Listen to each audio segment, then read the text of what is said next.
Close the doors of your mind from all carnal will, all carnal thought, all emotions, all desires, all fears, all laziness, all doubt. Anything within the center of your consciousness, in the center of your mind, within your 12 cranial nerves, within your 12 melanin centers, within your hands and your feet, that control the rest of your body, that makes your body relax, within your inner being and your inner thoughts and your inner mind and your inner understanding. The bar, allow the bar to rise and to sit above in this frontlets of your eyes. And bring your mind to balance within yourself and cast down all imaginations and thoughts and everything that exalts itself against the knowledge of Yahushua Mashiach, against the knowledge of love and compassion within oneself.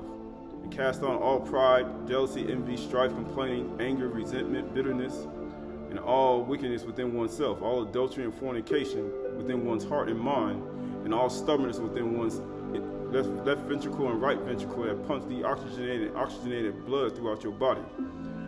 For today is the day of freedom. Today is the day of warning. Today is the day that Yahuwah has given to us as another Shabbat, that we may cease or Shabbat from our labors and our wars within ourselves, and the wars within our heart and our mind, and the wars within our eyes and our ears, the wars within our own being and our own self, and to put our egos aside, that one may be unified within oneself and within all the people throughout the whole Adatz who are, serving Yahuwah in joy and gladness.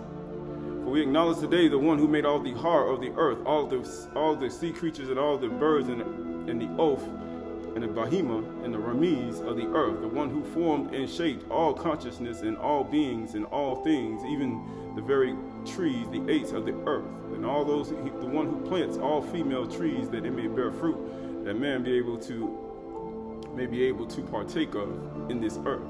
The one who gives life and understanding within ourselves, the one who allows the man to walk on the feminine earth, that the woman may support, the feminine earth may support his feet as he walks on the earth. Yahuwah Elohim, in the highest Shamayim above the 13 Shamayim above all Shabba'i Shamayim above the 7 celestial circles, the one who sits above the 13th Shamayim with his Ben Yahusha who sits at his right hand, Yahuwah Elohim. So this Yom, as we move forward in kindness, ahab, joy, peace, patience, meekness, temperance, amuna, self-control, but we will in no wise be partial in judgment to ourselves, within ourselves, in our mind, in our thoughts, and who we are as a being, that we may be transformed by the renewing of our mind unto pure righteousness and pure thought and pure prayer and pure understanding within ourselves. For that is, without it, no one will see Yahuwah. Right, so this is the book of Psalms, Tahalim 49, 1 through 4. He says, "Hear this, all ye people," says all people of the earth. "Give ear, all ye inhabitants of the world. Give ear, all inhabitants of Kaled, all the inhabitants of this world, both low and high, rich and poor." Right, both low and high, rich and poor together, because you got to be together in order for rich and poor to be together. Can't have all the rich together in one place and making decisions on what they're going to do to the poor people. No, you need to have all the poor and the rich together. Can't have all the poor people together getting ready to do something and making decisions on how they're going to rob the rich. No, you need both poor and rich together in order for these things not to take place. Why? So the poor and the rich can make decisions on what they need to do together. It says, 3, "My mouth shall speak of Hakmah, and the meditation of my heart shall be of understanding." He said the meditation of who I am on the inside, my labab, will be of binah, Hakmah. It's going to be of wisdom and understanding, because if it's not, then you're going to find yourself making decisions and saying things out of your mouth you shouldn't say. Verse 4 says, "I will incline my ear to a parable." He said, "I will incline my ear to a parable, and I will open my dark sayings upon what? Upon a harp." Because if you singing on a harp, on a cello, on a string instrument, or on a guitar, or an acoustic guitar, it gives a sound vibrational frequency that what? It is pleasant to other people and allows other people to pull them in and to understand it, because the vibrational frequency is something that resonates with their heart. Right? But we use our hands to what? To do things that we should not do. We use our hands to do things we should not even partake in. We should be using our hands to play the strings on the instruments. We should use our mind to formulate things with the strings, so we can not do things with our hands that we should not do. Right? So we look at that. So we look at that word for both low and high, rich and poor together. So that word for low is Adam. So he's literally saying both Adam, say what? Both Adam, that's both male and female. That's mankind, human being, the first man. Right? Both male and female, ruddy. You mean, yeah, the ruddy man. Both male and female, ruddy. The man formed from the Adama. That's what Aleph is. Because Aleph, what? Aleph and Dam, that's strength in the blood. Strength in the blood. He said, those who trust and have strength from the blood of Yahushua Mashiach, he's talking to you. If we not redeemed the corruptible things of silver and gold with the precious blood, the Adama, the red man. They said, man, made from the red clay. The black man. Like they say, the black man, the brown black man, yeah, you. And the ruddy people, and all colors and people and creeds all the earth. He says both low and high, both Adam, and that word for high is Ish. Both male and female, both low and high. No matter how low you are, how short you are, how tall you are, how rich you are, how poor you are. Both male, but Adam and Ish. Both male and female. That's woman, female, husband, human, being, male, mankind, great man, even the great man. He said, even the great people, the great man, male, a man or individual, steward, whoever. That word for rich is Ashir. He said both low and high, rich and poor. That's what rich, wealthy, doesn't matter. Rich man, the most richest man on the earth, or the most poorest man on the earth. Rich man, and that word for poor is Abon, Abion. It means in want, in needy. So you need all the people in want and in needy, chiefly poor. He's like, man, I'm chief. Man, I'm the chief at being poor. He said, look at around you in the world. Right, you see an article about over 800,000 people went homeless. Right, he said the chiefly poor, the needy person, the oppressed. He said oppression and abuse, because that's what's going to happen to the poor people by the rich people. You'll get oppressed and abuse. The beggar, the needy one, all of you. He said the needy one. Right, this Ode Shaloma, Ode to Solomon 1 through 10, pseudepigrapha. And it says right here, open your ears and I shall speak to you. Give me yourself so that I may also give you myself. Right, so that's exactly what Yahushua Mashiach is saying. Because everything that he says, he's giving himself to you. Right, he's giving his thoughts and his mind, his thoughts and his understanding to you. Verse 3, the word of Yahuwah, he says, the word of Yahuwah and his desires, right? The Kudash thought, which he has thought concerning the Mashiach. But that's the whole point.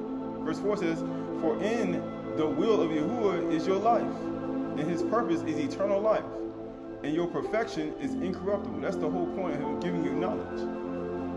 Having life eternal in the next life. Being rich in Yahuwah, the Ab, and receive his purpose of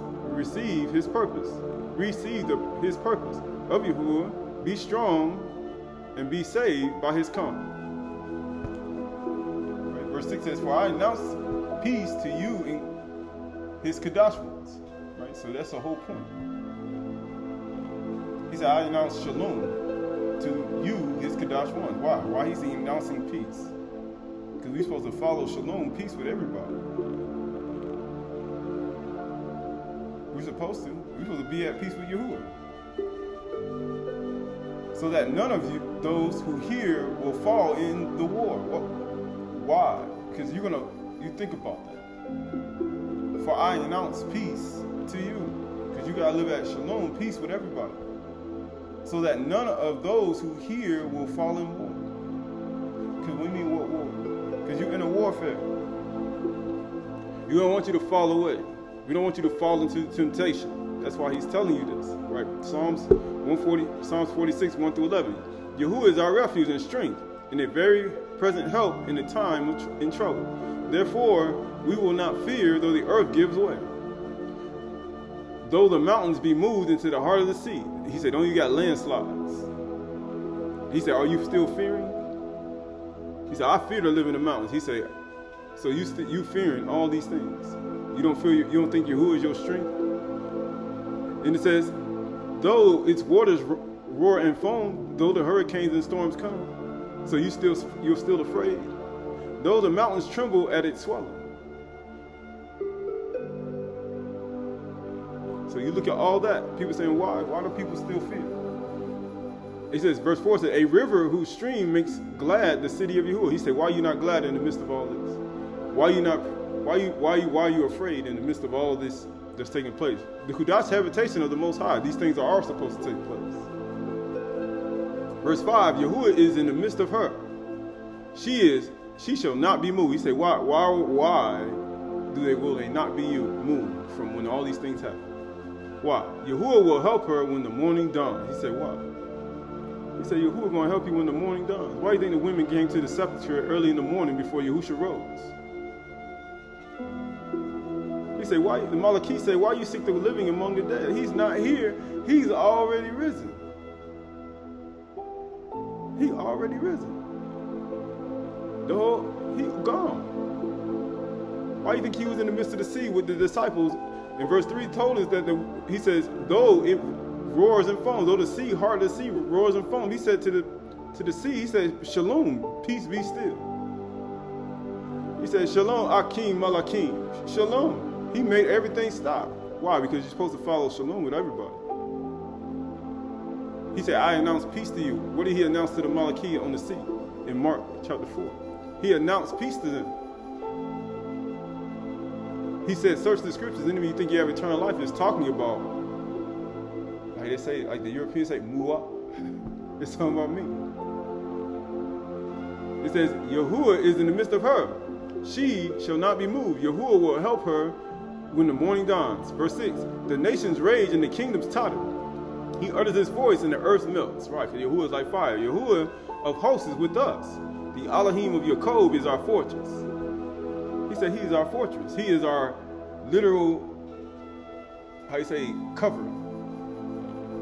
Just like you're in a fortress in a war, and things start to come at you. Like we just talked about, they had a fort and they fought wars in it, and nobody was able to take down that fort.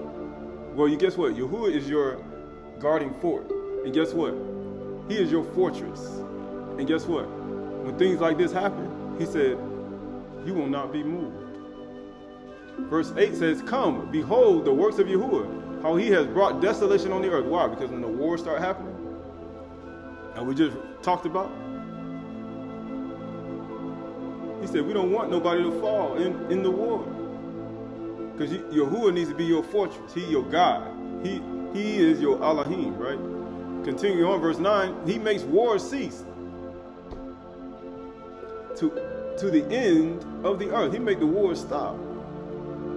He said, he makes all of the wars stop. We just talked about how he put the wars. He said, we don't want you to fall in the war. He said he'd make the wars stop too. And guess what? He breaks the bow and shatters the spear. He burns the chariots with fire. Man, he stopped everybody from fighting in the war. He said, be still, because that's the part. What does a fort do? What does a shelter like that do? It don't move, because it's on the top of the mountain. Be still and know that I am Yahuwah. I will be exalted among the nations. He's going to be room. That's how he's going to stop everybody from warring. He said, my intellect, my knowledge is going to be exalted above the nations. It's going to be room. How you say? I'm going to make room for myself. I'm going to exalt myself. That's why he told you in Yeshayahu 52. He said, my servant shall deal wisely. He shall be exalted and very high. He said, I'm going to be exalted among the nations. Matter of fact, if I don't be lifted up, I ain't going to draw all people to me. And people say, I want to stay down low. I don't want nobody to know. And he's like, no, you got to be exalted. You got to become large. You got to keep going up. You got to keep moving yourself up. You got to get higher and higher and higher and higher.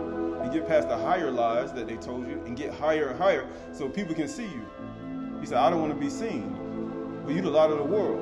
Then you're not obedient to Yahushua Mashiach. That's who you are. You can't hide it. You can't hide the city. You can't hide who you are. Because if you do, then you're not obedient to Yahushua Mashiach. And how is the world going to know what light is? Because you're supposed to be that light. He said, I will be exalted in the earth. Yahuwah of hosts is with us. The Elohim of Yaakov, Jacob, is our fortress. He is our fortress. He is our fort. He is our stronghold. He is the place where we dwell inside. You can't see it, but if you hide in him, then guess what? You won't fall in them, when all the wars take place around you. Because you at war. People saying, oh, there's spirits in Shadim flying on around everywhere. You at war with, not only that, you at war with human beings. You at war with AI, artificial intelligence. You at war with things and robots. And things tracking you. You at war with yourself. You at war with chemicals and poisons and things that's in your food. You at war with people hiding in the midst, trying to get you to fall and commit sin and fornication and commit adultery on Instagram, Facebook, and Twitter. You at war. You at war within yourself. It's everywhere. And guess what happens? Right? That word, he said he make wars to cease. That word for wars is milkama. It means battle war. A battle warfare. Right? He said warriors. He said, why you told the weak be strong? Let the weak say I'm a warrior. You're a warrior. Fight. You gotta fight who you are. You gotta bring everything you hate about yourself. You know you can't, it ain't gonna go nowhere. You gotta bring it into subjection. I gotta bring it into subjection to do what? I have to bring myself into subjection to keep the commandments. I gotta bring myself into subjection to do all the things that the commandments require, that the cogs require. I gotta bring myself into subjection to how I rule my household. I gotta bring myself in subjection how I govern my life, how I govern my finances, my tongue, my eyes, my ears. I gotta bring myself in subjection how I be in subjection to my husband. I gotta bring in subjection how I gotta teach my children. I gotta be in subjection to all of that. I gotta be in subjection to the Malakim. I gotta be in subjection to a judge. I gotta be in subjection to anything that a Kahan says to you that you know is about you. I gotta be in subjection to the Lamed staff. I gotta be in subjection to the totality. And most of all, I gotta be in subjection to the one who sits in the highest Shamayim, Yahuwah Elohim, in the highest Shamayim above all these people. The highest authority of all, with this Ben Yahusha. You gotta be in subjection and you gotta do what he says. Because if you don't, then you'll never have peace. That's why people can't go inwardly and they can't find it. They go inwardly and they say, oh, I'm trying to find peace. Peace is within. Shalom within. Shalom ain't in no club. Shalom ain't in no party. Shalom ain't, peace ain't in no fighting and wars. Right? So, but peace ain't in there. Peace is in the river, by the river. Peace is by the ocean. Peace is in the trees, in the forest. Peace, shalom, is in things that ain't attached to things that you, desire in this life. Peace is being able to let it all go. Let all the people go. Let all the things go. In those times that you want to find peace. Right? It says he makes war cease. When you look at wars, we talk about he makes war Shabbat. That word for cease is Shabbat. It means desist, destroy. What today is? This is Shabbat. He makes all your wars cease.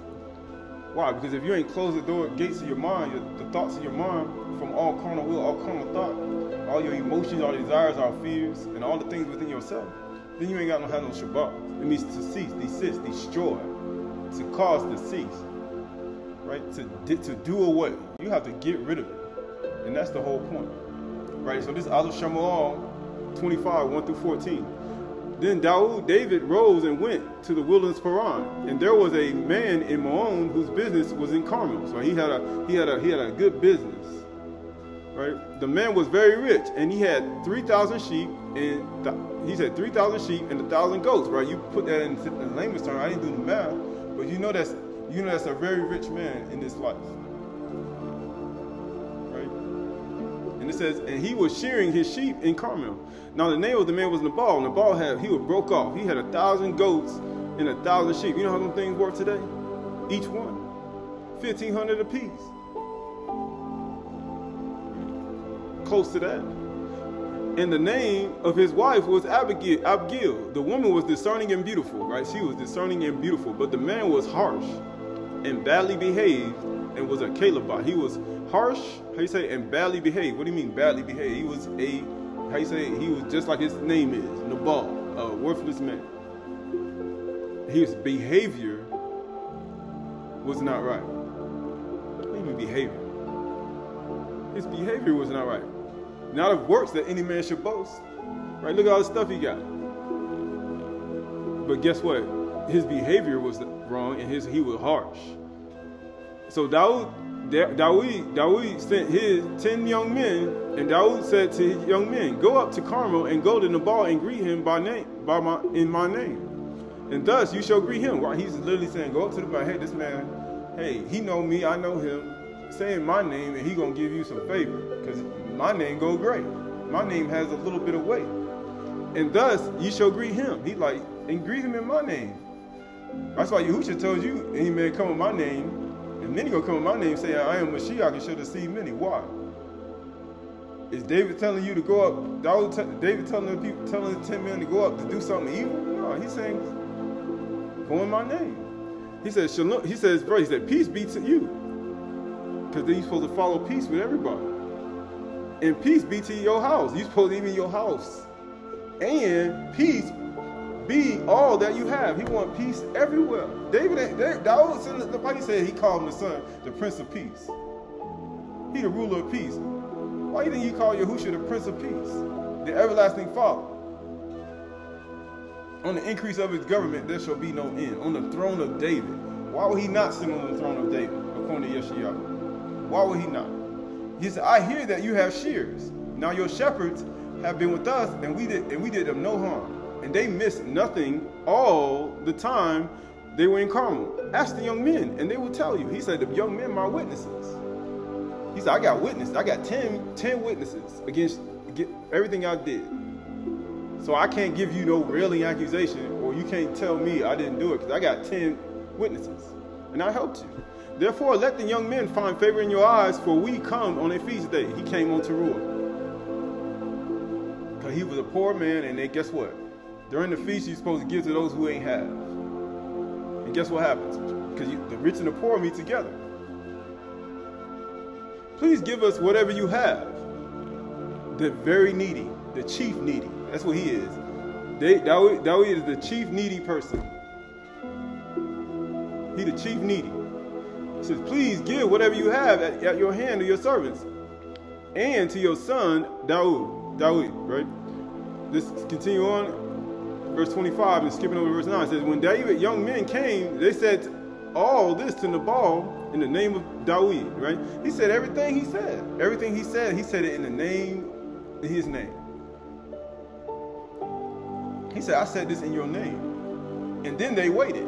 He said, we said it all in your name, and then they waited, which means they had to be patient. Just like when you speak to the bar, or you say a word to somebody or sow a seed, you got to wait to see how they're going to respond to the seed that's been sown in your mind.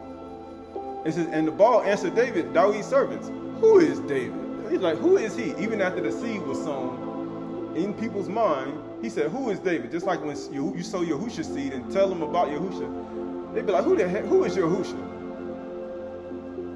Because you got to wait to see how they're going to respond to the seed that you sowed. Amazingly, he did all that good, and he brought many fruits, and he did many things. And he was kind, he was peaceful, and guess what? He said, who is Dawood? Who is the son of Yeshai? He was like, who is he? I don't know him.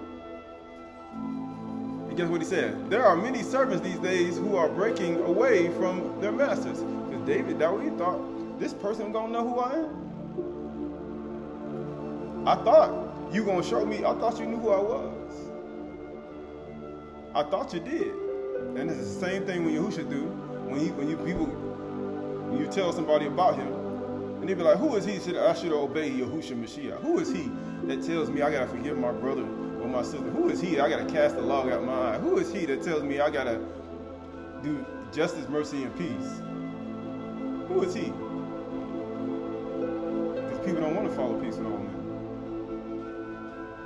Verse 11 says, shall I take my bread and my water and my meat that I have killed for my shears and give it to men who come from I do not know where? But why? Because there were 10 of them. Because he was looking at David telling me to give him food, but But then he got 10 other people right here. So that means I got to get extra to these 10 people.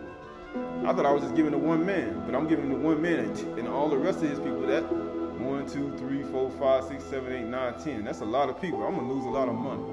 And that's all he was thinking about. That's all he was thinking about. Verse 13, and Dawid said to his men, every man strap his sword. Why? Because when you do evil to somebody, when you rich and the poor meet together, you're all supposed to be one. And then one person ain't one. And guess what happens? Conflict. How you say it? Conflict. Just like he told you, walk in the Ruach, don't become conceited. And guess what happens? Envying one, provoking each other. That's what one is doing right here. Because Nabal ain't walking in the Ruach. His behavior is all off course. And guess what? And every man strapped on his sword. Dawid also strapped on his sword. And about 400 men went after Dawid, while 200 remained with the baggage. He like 400 men. So you see how many people Dawid had? He had 400 people. He sent 10 people to get some food. Or whatever he had. And he had 400. So that's 400. And then he left another 200. Right, he had 600 men that he needed to feed. 600. And how you think he thinking? I'm finna take this man's stuff now. Because I got 600 people to feed, and this man didn't give me nothing. I got 600 people. The pressure is on. If you said that pressure was on him too. Ooh. First, because the ball had way more than enough. He had 5,000 sheep, 1,000 goats. He had way more. He had way more food. And guess what it says? 14. But one of the young men told Abigail, Nabal's wife, behold, Dawid sent messengers out of the wilderness to greet our master, and he railed at him. So how do you think Yahushua feel when you rail at him? When you don't do what he says? How do you think he feel? He like, you railed at me?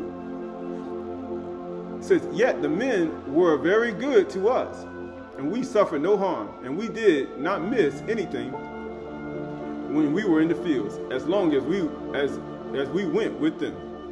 He's like, as long as we went with them. He said he railed at them. He said he railed at them, right? Why did I put rail, right? So, right, these are eagles. So you get these are birds. Of course, we know what a bird is, right? They got the eagle, the ball. You got the buzzard, the black buzzard. Right, you got the crow right here and the raven. Notice the crow and the raven look the same. You got the kite bird. You got the swooping. You got the falcon. Right, this the falcon. This the kite bird. Right, notice how they all look the same, but they all. He got this the condor, but it's in the buzzard. They eat carnivores. But he said, man, these people they railed at me. He said, but Nabal railed at me. You mean Nabal, his behavior was not good. How you say his behavior was erratic. Right? His behavior was erratic. Right? That word for railed is eat. Just like he said, he eating. I had it like this. He said they eating. Eat. That's what David wanted to do. He wanted to eat. But it means eat. It means to scream, to shriek. So they screaming and shrieking at Nabal, screaming and shrieking at him, to dart greedily. To dart greedily. Because you know why? He greed. He full of greed. Because all them lambs and goats he had, all the food he got, he rich, he got all that money, and he greedy. He dart greedily at him because he got a mouth on him. Swoop upon. He was very harsh. Rushed upon. He rushed on them with his mouth. To dart greedily. What swoops upon? What swoops? To swoop down. What upon? What swoops down upon something? A bird. He just like a bird. He swoops down. That's what a rail is. It's unexpected. You know how you say unexpected things just happen? You just walk down the street and a bird just come down. You be like, man, that was quick. That's how Nabal's mouth was. He was real quick to the mouth. Real quick to the mouth. Say something evil raw out of it. It's real quick. He said they railed at me. He says flying, rail, scream, shriek. He dart greedily. Because you greedy. He greedily and he swoops down like a raven, like a crow, like a falcon. Because they're carnivorous birds. They eat dead things. But he didn't know that Dawood was alive. He wasn't no dead carcass on the ground. Matter of fact, when he tried to eat, he tried to swoop down, he didn't realize, strap on every man of your sword. I'm coming. I'm not no dead animal. Cause he told you David and his men are like a bear robbed of his cubs. People don't understand that. I mean, he just swooped down on the bear. He said Dawood and his men are like a bear robbed of his cubs. He said you just swooped down on a bear, a doe, a dog. People said, why they call him a dad? A dog. He said, why you need a dad? Like they said. He said, you need a bear, because when somebody comes swoop down on you and say something quick to the mouth at you, he said, the dog gonna come like a bear right of his cut. He gonna come take you down. That's why you need one. He said, I don't need one. I don't need no man. I said, yeah, you do. He said, yeah, you do. You need a father. Because if you ain't got one, I said, when somebody take you,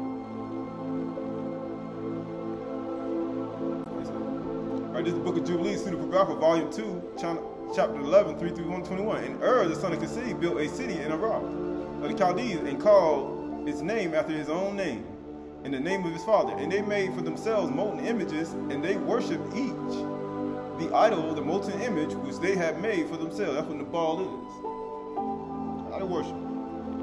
And they began to make graven images, and unclean simulacra and malignant spirits assisted and seduce them in committing transgression, uncleanness. So what do you think is, when you doing these things, what do you think, who do you think assisting you? You be like, yeah, who will give me assist? Like NBA, like in the bar. He give me assist and pass me the ball. No. And guess what? Guess who giving you assistance? Let me give you a clue. And Prince Mastama exerted himself to do all this, and he sent forth other spirits, those which he put under his hand, to do all manner of wrong and sin and all transgression, to corrupt and destroy, and to shed blood upon the earth. That's why you can't be walking around saying things that ain't a transgression. He said you be a companion to him who destroys. You are a companion of Prince Mastama and the demons of the underworld. Verse 3 says, for this reason he called his name Seroth and Serug, for everyone turned to all manner of sin and transgression. All this took place. Skipping over this verse, skipping over. Right? And it says right here, and Prince Mastama sent ravens and birds to devour the seed which was sown in the land, in order to destroy the land. That's what he is. That's what he is. He sent what? He sent birds and ravens to destroy the seed which is sown in the land, in order to destroy the land, and to rob children of men rob the children of men of their labors. That's what he does. He said, you are a companion of him who destroys. That's what they do. You sow seed, and guess what? Here comes Prince Mastama, the Satan and his demons, to take the seed, because they're thieves. As soon as you sow it, they take it. Because they could plow, guess what it says, before they could plow in the seed. Because once you get the seed, you got to plow it in your mind. You got to get plowed in your mind. You can't just sow seed, you got to get plowed deep in the mind.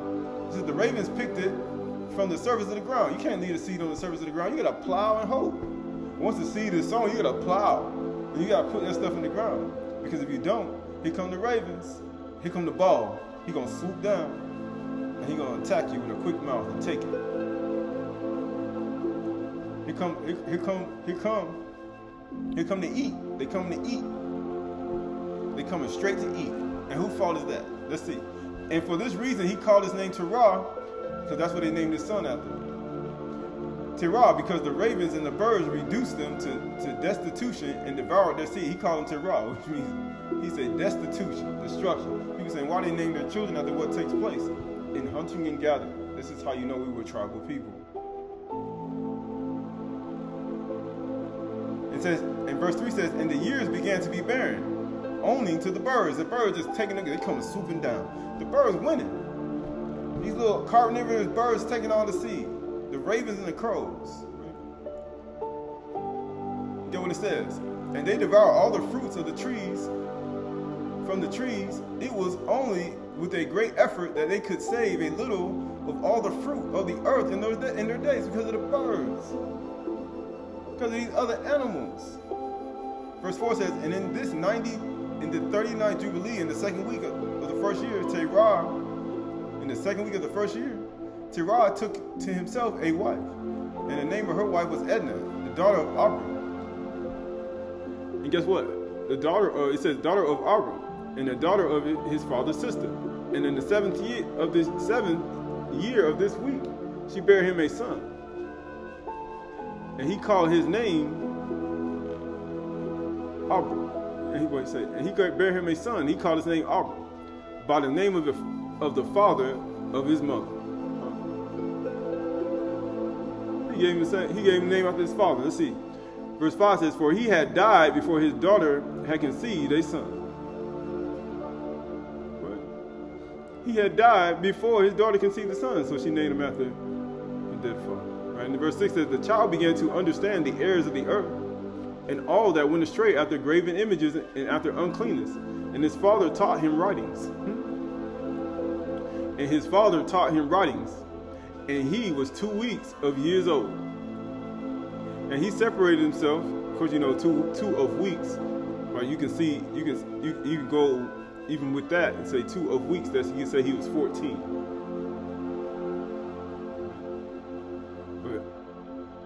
Right, that's his up for thing. He said he separated himself for his father, that he might not worship idols with him. He did what? He said, I ain't worshiping no idols with you. So it don't matter if you're a child or because a child's supposed to know the Torah. Just like he said, Jephthah's daughter. He's like, man, you need to do what Yahuwah said, because you said it out of your mouth. You vowed a vow, and you must do everything to proceed out of your mouth. He's like, my father worship idols. The son like, I ain't worshiping no idols. And guess what happened? Verse 7 says, and he began to pray to the Creator of all things that he might save him from the errors of the children of men. That when you start praying to Yahuwah, be careful what you say. He's like, save me from the errors of the children of men. And his portion should not fall into the error after uncleanness and violence. He said, they still worshiping things. They still worship trees cut out of forest. They still worship death. They still worship and cohabitate and do things, the very same things that they should not do. That Abraham saw during the time of when he made Simlakur and was system on the stomach. He said, you still doing the same thing. And the birds seem to keep taking all the seed, right? And guess what it says? And the seed time came for sowing of the seed upon the land, right? Continuing on. And they all went forth together to protect their seed against the ravens. But and the ravens coming to take all the seeds out of the ground. And Abraham went forth with those that went. And the lad was 14 years. Ain't that something, right? He was 14 years. And a cloud, it says, and a cloud of ravens came to devour the seed. When the birds winning, man, the birds snatching up all the seed. They swooping down like the ball. They take the seed.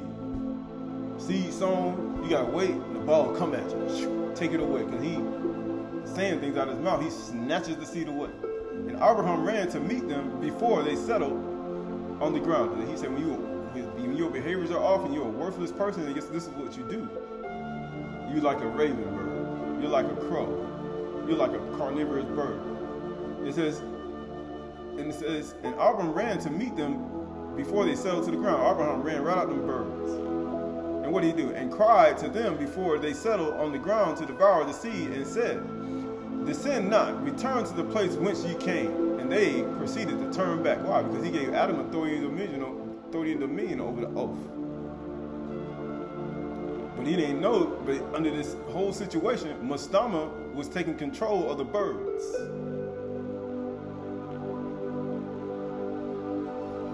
So he talking to the demons, telling them to go back where you came from. You get what it says? And he caused the clouds of the ravens to turn back that day 70 times. He did have to do it 70 times. He was out there all day running after them. And of all the ravens throughout all the land, when Abraham was there settled, there there not so more as one. There was no more. Verse 4 says, and all who were with him throughout all the land saw him cry out, and all the ravens turned back. And his name began to be great in the land of the Chaldees. He's like all the ravens on the left. And there came to him this year, all those who wished to sow. He's like, man, everybody came to him. I want to sow. And he went with them until the time of sowing ceased.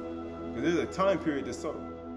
And they sowed their seed, they sowed their land that year, and they brought enough grain home to eat, and they were satisfied. You see what he said good deeds do? It allowed other people to eat.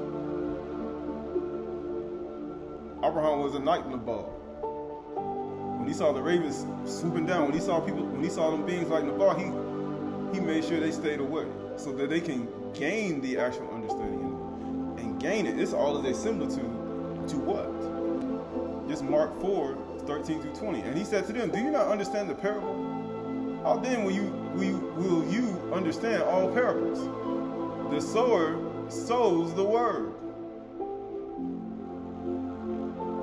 And there are the ones along the path where the word is sown, when they hear, Satan immediately comes and takes away the word that is sown in them. The ravens, the crows, the birds swoop down, and they immediately come under the power of Satan and take the debar right out of your mind.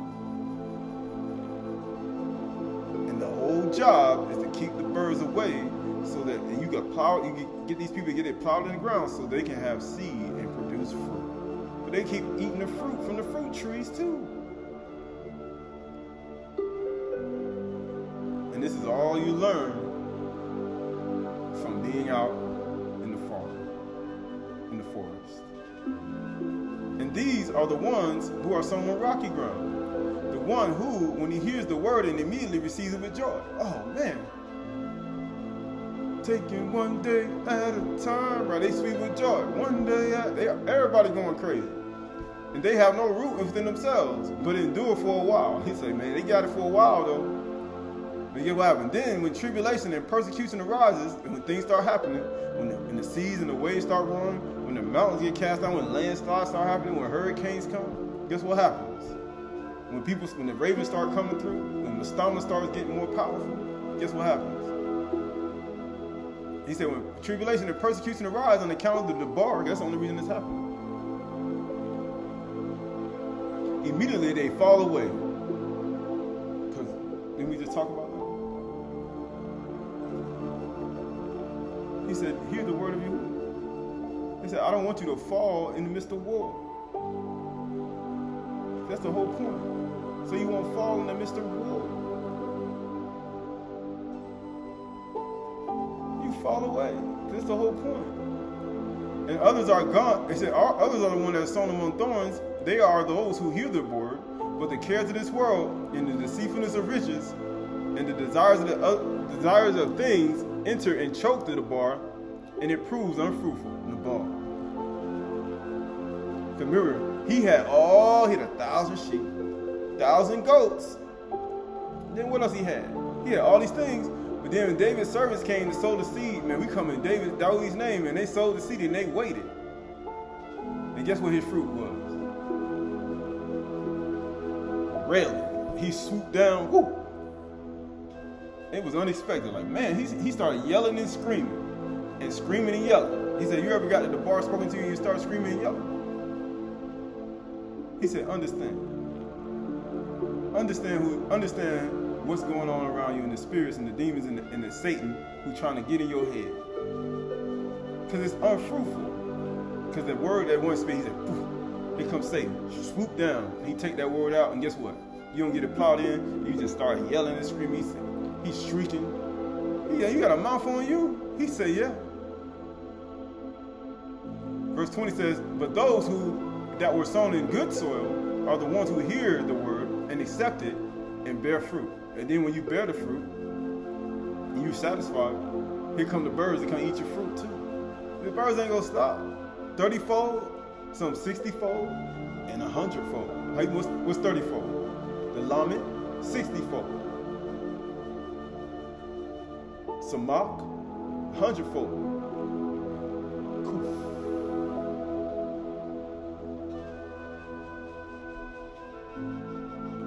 People say, what does the alphabet got to do with this? 30-fold, alignment staff, guide, expert, teacher. 60-fold, samic, spine, right? Unification, 100-fold, kuf, sunrise. According to the pictogram, rising on the horizon. Kahan. He said you should be able to produce fruit within yourself.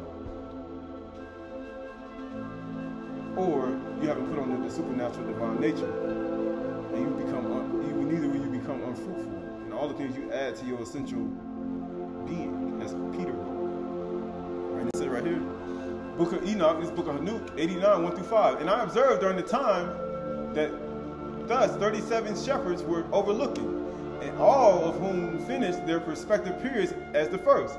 Others then received them into their hands, that they might overlook them in their respective periods, every shepherd in his own period. Afterwards I saw in a vision that all the birds in the Shamaim arrived. Oh man, here they come. Eagles, the aves, the kites, and the what? And the ravens. What do you think they come to do? And it says, and the eagle instructed them all. What is the eagle instructing all? What is Mastama getting ready to tell these birds to do? What is Mastama? Because remember, you got evil eagles. You got evil eagles. You have good eagles. You got the Malachim, and then you have the other ones. You got good ravens. You got every bird ain't evil. He said Yahusha's hair was black like a raven. Every bird is not evil. It said right here, when it says, and they began to devour the sheep, to peck out their eyes and to eat up their bodies. Who do you think this is? This is Mastama. These are the ones that are controlled by Prince Mastama that come and tear you apart. They come, as soon as the word is sown, they come to take it away. And the sheep cried out. That's what you're supposed to do. He said, man, I done forgot the debar. I forgot what was taught. I forgot the teachings. Man, I done forgot the thing. I done forgot what he said. I done forgot the words. I done forgot how to do it. I done forgot what I was supposed to do. I done forgot what I was supposed to do. I forgot what I heard. Man, I don't even know where it went. It's gone. And he said, what? Then the sheep cried out. That's what you're supposed to do. For their bodies were devoured by the birds. He said, no, I ain't. You're supposed to be crying about that. Because the birds keep coming to take your stuff. The demons of Shadim keep taking your stuff. Why do you think he told Nuach? He said, pray. He told you when the demons came, he said, pray against the attack of spirits. He said, pray.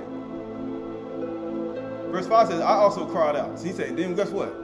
Who else also cried out? And groaned in my sleep against that shepherd, which overlooked the flock. He said, I did what? That groaned against the shepherd that overlooked those people that were doing that. You know, who overlooked that flock? Who was the one who overlooked that flock? That let the birds and the ravens and all these beings come, these demons and Shadim come and devour the sheep and take them all away and take them up in the air. You know, an eagle can take a sheep. He said, what kind of eagle is that? He said, what kind of bird is that? That's not, he said, that's an eagle. These are all things you learn in the mountains and the farming. He said, that's a raven. He said, what kind of eagle is that? That's a raven. He said, that's a raven. It's coming to take the seed out of the ground. He said, that's a kite. That's a falcon. That's an aves. That's an eagle. What kind of eagle is that? Man, that's a harpy eagle. Ooh. Man, that's a kite eagle. That's a black eagle from Bali. Oh man, what kind of eagle is that? That's a bald eagle. Ooh. What kind of eagle is that? That's such an eagle. You got good eagles. Yahushua said, I came and brought you on eagle's wings and brought you to myself. Remember, there are different types of eagles. There are good eagles and there are evil eagles. Just like you got good brothers and evil brothers. Just like you got good sisters and evil sisters. You got good evil pastors. You got good prophet, evil prophet. You got all these people out here. Just good and evil.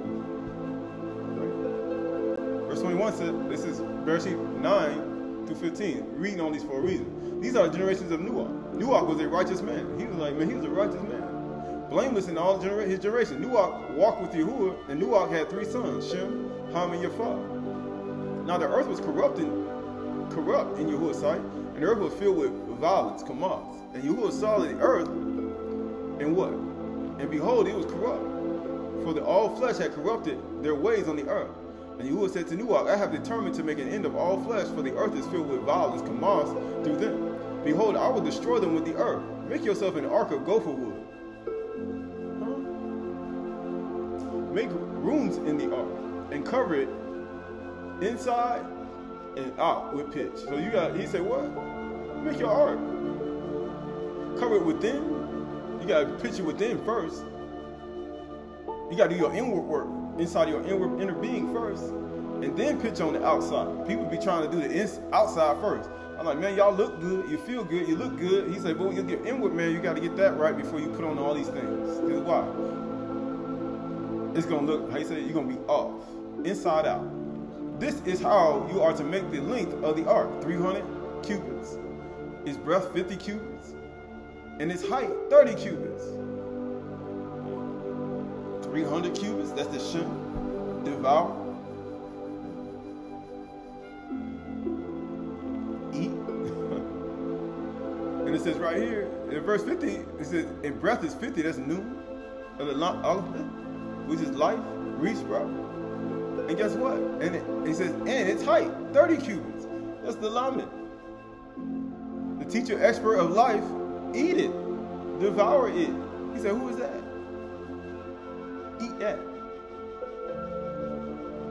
Because in the bar, when he sowed the seed, he wouldn't do it. He said, make a roof for the ark and finish it to a cubit above, and set the door on the ark in its side.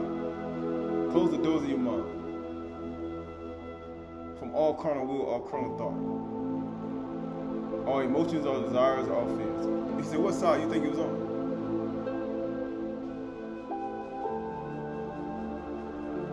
Spoke about before. Make it with lower, he said, make it with the lower second and third decks, both low and high, rich and poor, with the lower second and third decks. For behold, I will bring a flood upon the waters upon the earth, to destroy all flesh which is breath of life under Shamayim. Everything that is on the earth shall die. Did Noah do what he said? Yeah, he did. Noah did it. When the seed was sown, the ravens didn't immediately come and swoop down and take it. It stayed right there in his mind. It didn't leave. Right? It didn't leave. This Aramaic Targums, Genesis 18. The glory of Yahuwah was revealed to him in the vision of Mamre, and he was suffering from the pain of circumcision. He's talking about Abraham.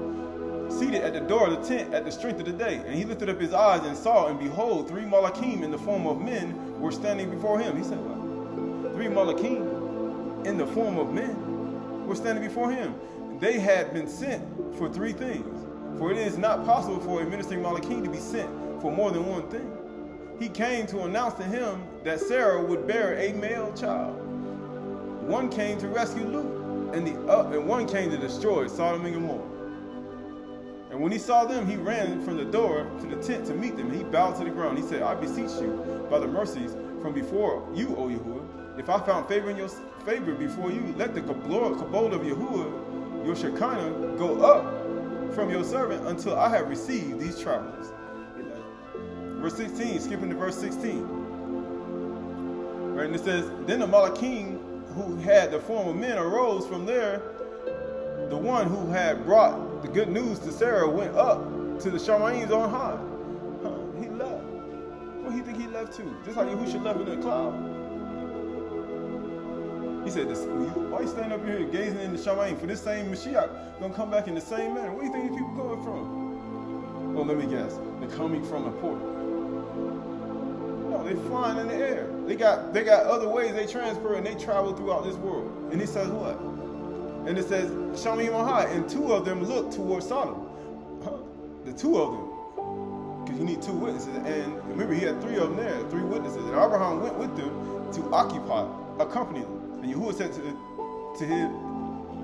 said in his memorized voice, I cannot hide from Abraham what I am about to do. I can't do that.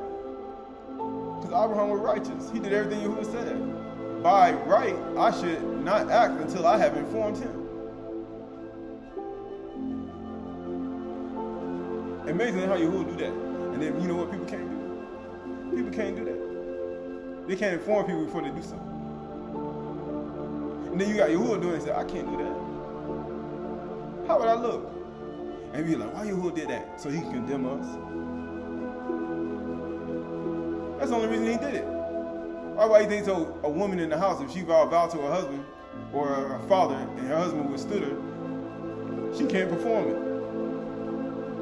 He said, he stopped you. You know what they say? I'm not going to tell you.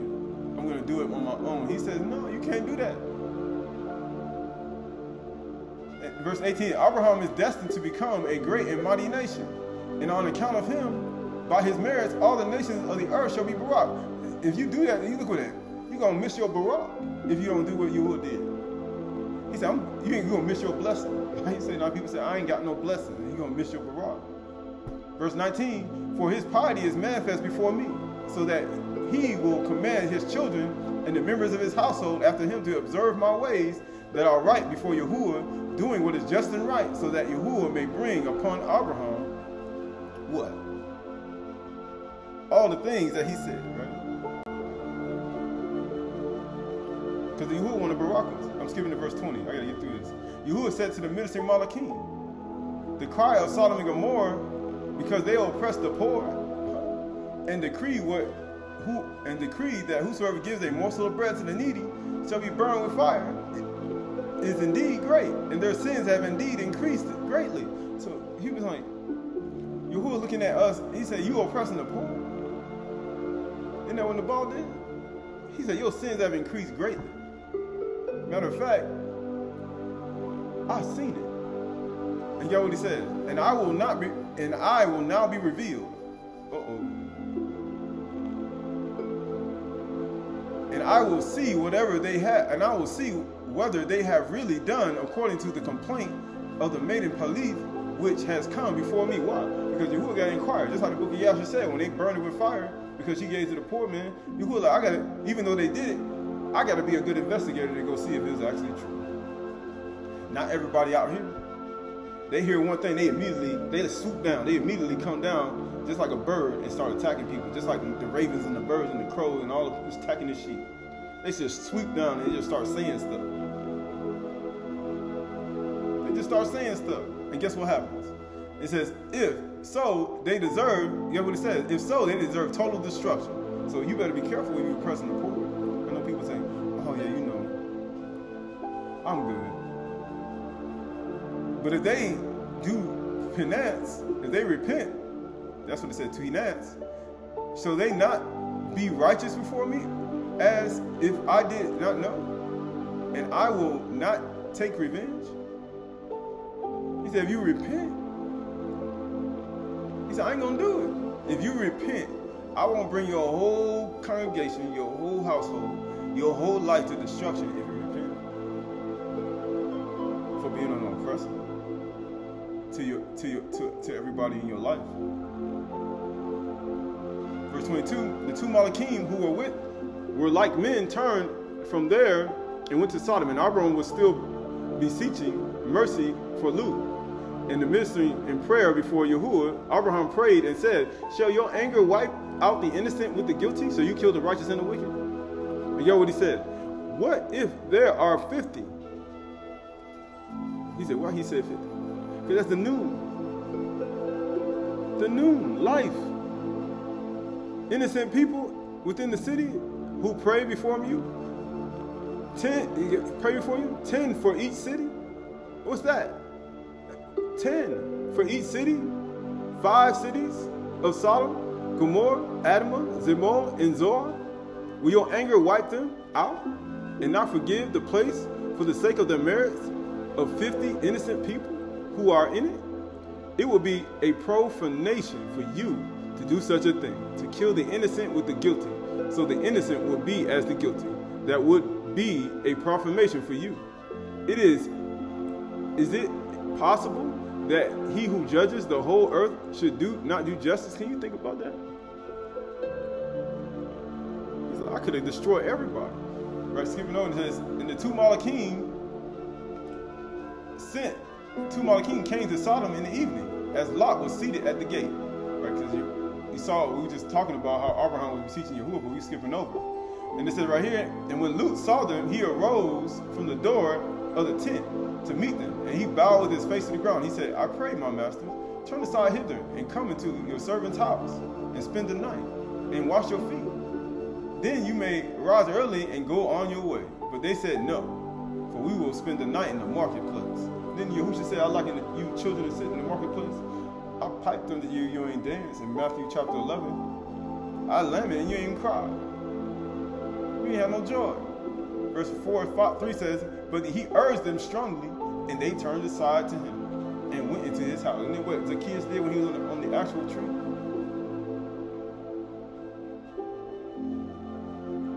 And he prepared a feast for them and baked unleavened bread for them. And it seemed to him that they were eating, because that's the custom for our Kagmasa.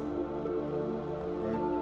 Let's keep going. It says, verse 12 says, then the men said to Lot, what else do you have in the city? Because this is after they've been there a long time and I hope these things happen. It said, a relative or a brother, your son-in-law, your sons, or your daughters. Take them out of the place, right? He said, get out of here. For we are about to destroy this place, and the people won't repent. They won't repent in this place. Because the outcry against it has become great before you. The whole world in danger, the whole country, your whole building, your whole family, your whole congregation, your whole building, everybody in danger. Because of one person. Because a bunch of people are oppressing the poor and the needy. It says, the outcry against it has become great to Yahuwah, and Yahuwah has sent us to destroy it. So Lut went out and spoke with his son-in-law and who had sons-in-law who had married his daughters, and said, arise, get out of this place, for Yahuwah is about to destroy the city. But in the eyes of his sons-in-law, the ideal seemed fantastic. It was like, man, yeah, right. Everybody ain't gonna see it. Everybody not gonna see it. Just like Abraham went to the mountain. Everybody not gonna see it. And you know what it says? Like that of a man who jest. They were laughing. Yeah, right. That's what they do today. What a joke. 7 women gonna take hold of one man? What a joke. And get what it says. And at that time of the rising, the daughters, get what it says. And at that time, the rising of the dawn, the Malachim pressed Lot, saying, arise, take your wife and your 2 daughters who are with you. When did Joshua went to go, Yahushua went to go offer and do the Ruah Teruah during Teruah? Early in the morning. He said, Yahuwah has given you the city. Ruah Teruah. Ain't that what they doing now? Arise, take your wife and your 2 daughters who are with you, lest you be blotted out because of the sins of the inhabitants of the city. He said, you're going to be blotted out with them. But he said, I like it to a wise man who built his house on a rock. He said, when Yahuwah come to destroy the city, he said, man, he on the rock. He real wise. He real wise. There's reason. But he delayed, because the seed ain't get plowed in yet. Because once the seed gets sown, it got to get plowed in. He delayed because the seed ain't get in his mind. So the men seized his hand and the hands of his wife and his 2 daughters. He took them by their hand. What month is this? Oh, this is the 10th month. Yah. Right hand. Attainment. Receive. He took them what? By the hand and what? And his wife and his 2 daughters, because of mercy before Yahuwah was upon him, and they brought him out of the place outside the city. And as they were bringing them outside, one of them returned to Sodom to destroy. The other one remained with Lut and said to him, have consideration for your life. Do not look behind you. People don't even think about that. Don't look behind you, and do not stop. You got to keep it moving. He said, you got to keep going. Anywhere in the plain. Escape to the mountains, lest you be wiped out. He said, so where are everybody at? They down in the lower parts. They ain't on the mountain. They down in the lower parts of the earth. You down in the valley. You're going to be wiped out. And Lut said to him, I beg you, wait for me a little moment until I beg for mercy from before Yahuwah. He said, you get what he said. Verse 22, he says, make haste, escape thither. He's like, man, you ain't got time to pray. Yeah, but you say, what you praying for? I already told you what to do. For I cannot do anything until you have entered there.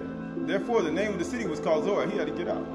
The sun had crossed the sea and risen upon the earth, skipping over. And he says, and after 3 hours, when Lut had entered Zoar, the voice of Yahuwah was sent down to favorable rains upon Sodom and Gomorrah, so that it might repent. So he sent down a warning shot. He's like, that's a warning, that they might repent. But they did not so. For they said, evil deeds are not manifest before Yahuwah. He said, just like Cain. Yahuwah is partial in judgment. That's the only reason your offering was accepted. He's just like in the bar. They railed at him. They railed at Yahuwah. Evil deeds are not manifest before Yahuwah. They just railed at Yahuwah. Who is Yahuwah that I should obey him? He's just like Nabal. You get what it says? Therefore, a sulfur and fire came down upon them from before Yahuwah, from before the voice of Yahuwah out of Shamayim. He said, look at that. Just that quick. Just that quick. This Dabri Hayamim 1 through 22. It says, after this, the Moabites and the Ammonites with them, some of the Mennonites came against Jehoshaphat for battle. Some men came and told Jehoshaphat, a great multitude is coming against you from Edom, from beyond the sea. And behold, they are in Hazeron Tamar, that is in Gedi. And Jehoshaphat was afraid and set his face to seek Yahuwah and proclaimed the fast throughout all Yehudah. And Yehudah assembled to seek help from Yahuwah from all the cities of Yehudah. They came to seek Yahuwah. So these are all the cities. And Jehoshaphat stood in the assembly of Yehudah in Jerusalem in the house of Yahuwah before the new court and said, O Yahuwah, the Elohim of our fathers, are you not the Elohim of Shamayim? You rule over all kingdoms of nations. In your hand are power and might, so that none is able to withstand you. Do you not, O Yahuwah Elohim, drive out the inhabitants of this land before? He said, did you not, Yahuwah, drive out the inhabitants of the land before your people Yasharal, and give it forever to the descendants of Abraham, your friend? And they have lived in it and have built for you in the sanctuary for your name, saying, if disasters come upon us, though sword, judgment, and pestilence, or famine, we will stand before you in the house and be before you. Right? So that's what's going to happen. He said, if disasters. But you never know. So you're bread upon the water. You don't know what disaster may happen. Yo, what? If disasters come upon us, sword, it'd be wars, rumors of war, judgment, destructions of cities, pestilence, famines. We will stand before you, this house, and before you. Why? Because you ain't gonna be moved. Because Yahuwah is your fortress. For your name is in this house. And cry out to you in our affliction, and you will hear and say, this is why. And now behold, the men of Ammon, Moab, and Mount Seir, whom you would not let Yasharal invade, when they came from the land of Mizraim, and whom they avoided and did not destroy, behold, they reward us by coming to drive us out of your possession, which you have given us to inherit. Right? They coming to take it. Right? They coming to take it. They are oppressing the poor. That's what they do. They come to oppress the poor. That's what they did when they came to this land over here. They cast lots. They come to drive us out of our inheritance. He said, this is our stuff. This is our inheritance. And he said, they came to drive you out. That's how I did Jerusalem. That's how I did Turtle Island. That's how I did other places. That's what they did. This is how they did all the places. He said in Akusa, in Africa, in other places, in South America. They came to drive you out. He said, oh, our Elohim, will you not execute judgment on them? He's like, man, we coming to seek your face. And guess what? For we are powerless against great horde. Man, look at their technology. Look at what they have. Man, they got artificial intelligence. As soon as you saw the word on the internet, the AI artificial intelligence come and snatch up the word, and then they got it on a t-shirt.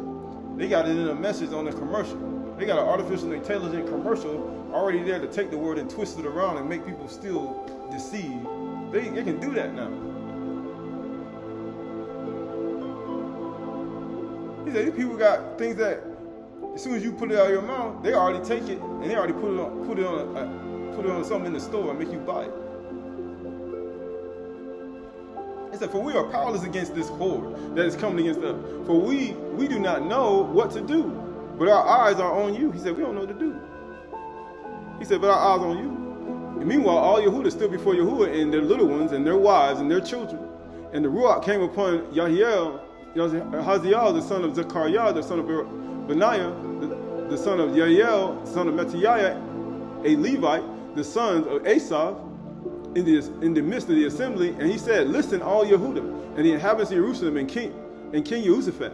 Thus says Yahuwah to you, do not be afraid, and do not be dismayed of this great horde. For the battle is not yours, it's Yahuwah. Tomorrow go down against them. Behold, they will come up by the ascent of Ziz, and you will find them at the end of the valley east of the wilderness of Jeriel. And you will not need to fight in this battle. Stand firm and hold your position. See the salvation of Yahuwah on your behalf, because Yahuwah is our fortress. I shall not be moved. You ain't gonna be moved. Stand firm, hold your position, and see the salvation of Yahuwah on your behalf. That's why you gotta stand still. You gotta hold your position. You see, when everything getting ready to be taken from you, when all the things coming at you, when they come to take your inheritance, when they come to snatch away what you have, when things start going all over the place, when your life starts to crash down, he say, no, you can't do that. And he says, behold, O Yehuda, O Jerusalem, do not be afraid nor to be dismayed. Tomorrow go against them, and Yahuwah will be with you. He said, what you scared of ravens and crows and birds for? What you scared of eagles for? Abraham wasn't scared. And Jehoshaphat bowed his head to his face to the ground, and all Yehuda and all the inhabitants of Jerusalem and fell down before Yahuwah, worshiping Yahuwah, and the Levites and the Kohathites and the Korathites stood up to praise Yahuwah, the Elohim Yashra, with a very loud voice, with a shriek. They praised him with a very loud voice, and get what they did. And they rose early in the morning and went out in the wilderness of Tekoa. And when they went out, Jehoshaphat stood and said, hear me, Yehuda, and the inhabitants of Jerusalem. Believe in Yahuwah your Elohim, and you will be established. Believe in his Nabiim, his prophets, and you will succeed. And when we had taken counsel with the people, he appointed those who were to sing. To what? To sing to Yahuwah and to praise him in Kudash Attire. You got to look good doing it. And get what he said. And they went before the army and say, give thanks to Yahuwah for his steadfast love and do it forever. And when they began to sing and praise, Yahuwah set an ambush against men of Ammon. He said, man, we're going to sing. He sent an ambush against Moab and Ammon in Mount Seir, who had come against Yehuda so that they were routed. He said, he sent an ambush. For the men of Ammon and Moab rose against the inhabitants of Mount Seir, devoting them to destruction. And that's what's going to happen to the people when you do what Yahuwah says. That's what's going to happen to people when they come against you. When your enemies come. He said, they're going to come against you. He said, why are they going to come all around? Why are they going to try to take it down? Why are they going to stop it? Why are they going to try to take your finances, take your land, take your money, take what you have, take your understanding, take your gold, take your silver, take everything you got? Why didn't they did it? Because they didn't know what to do. When they came, you didn't know what to do. It says, and when they had made an end of Mount Seir, they all helped destroy one another. He said, man, they made help destroy one another. Right? So that word for sing, they began to sing, is Rinan. They gave a ringing cry. He said they gave a ringing cry, entreaty, supplication, joy. They did what? Joy, praise. They praised in the midst of all that oppression. They praise in the midst of all oppression. Shout for joy. They shouting for joy. They praise in the midst of that oppression. What do you think would happen if David would start praising Yahuwah in the midst of that? Eventually he did take out the ball, but think about it. And just like all the other things that you see, right? But it says right here, that word for sing is Rinah. That word for praise is Tahila. That means to praise a song. Tahila. It means what? To praise, adoration, thanksgiving. Public praise. It's a public praise. It's that thing right in your face. Praise song. Hymn. Sing a hymn. Renowned. The glory. It says what? Object of praise. A hymn. He said they praise Yahuwah. To praise, right? Right, so that word, this is Ecclesiastes 7:7-8. Surely oppression drives a wise man, the wise, into madness, and a bribe corrupts the heart. Better is the end of a thing than the beginning. He said, better is the end in the beginning, and the patient in Ruach is better than the proud in spirit in Ruach. He said, better is the proud. Right, so that word for madness, he said, surely oppression drives the wise into madness. That word is halal. It drives oppression when people come and take your things, and he's going to take us out of our inheritance. He said, praise what? Surely oppression drives the wise, if you wise, you do this, into halal, not madness.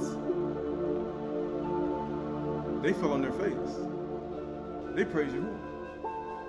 They didn't drive you to madness. It drives you to praise. It means to what? To shine. To flash forth light. To praise, because you're the light of the world. You're supposed to be the light of the world. To boast. To praise. Give thanks to Yahuwah, for his praise endures forever. Right? You look at give thanks. Why we say Todah to Yahuwah? Because when you look at a flower, when it's in water, you say thank you. It forms a beautiful flower. And that beautiful flower, that sound vibrational frequency that you give, guess what it does? It activates things that you don't even see. Give thanks to Yahuwah, for his praise endures forever. And it says right here, flash forth and shone. That's what it's going to do. That's what it's going to do. A wise man going to praise. A wise man built his house on a rock too. So when the floods come, guess what he do? Tahalim, Psalms 15:1-5. Yahuwah, who shall join in your tent? And who shall dwell in your Kodash heart? He who walks blamelessly and does what is right and speaks the truth in his heart, who does not slander with his tongue and does not know evil to his neighbor, nor takes up reproach against his friend, in whose eyes a vile person is despised, but who honors those who fear Yahuwah, who swears to his own hurt and does not change, who does not put out his money to the interest. Verse 3 says, who does not slander with his tongue. He railed at them. Get what it says. Verse 4, in whose eyes a vile person is despised, but who honors those who fear Yahuwah, who swears to his own hurt, and does not change. Verse 5 says, who does not put out his money at interest, because he don't oppress the poor, and does not take a bribe against the innocent. When he get ready to judge somebody, he don't care about your money. You gonna do that against the innocent person? That's what people do today. A person does something and they take a bribe. They do that in court today. They take a bribe and then guess what? Just to get rid of the innocent person. And they don't want nobody, the real guilty person, to be convicted. It says, he who does these things shall never be moved. Because Yahuwah is your fortress. Which means you ain't going to slander with your tongue. You're going to walk blamelessly. You're going to speak the truth in your heart. You ain't going to allow the ravens to take what you got out of your mind. Right? You're not going to despise anybody. He says what? He says what? You're going to honor those who fear, but you're going to honor those who fear Yahuwah. And you're not going to swear and say things out of your mouth and not do it. And you're not going to put no interest to anybody, money to interest, and you're not going to take a bribe.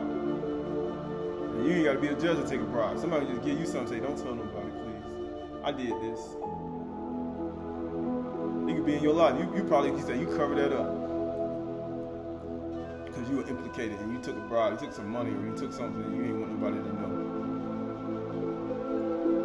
Like he said, if you don't do that, you'll never be moved.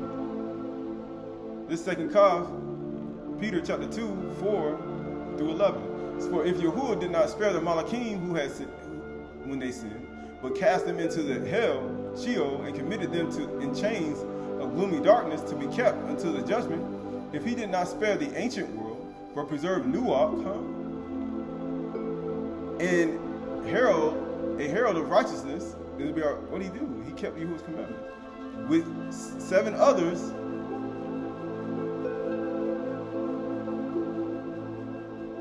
he said, 7 women gonna take hold of one man?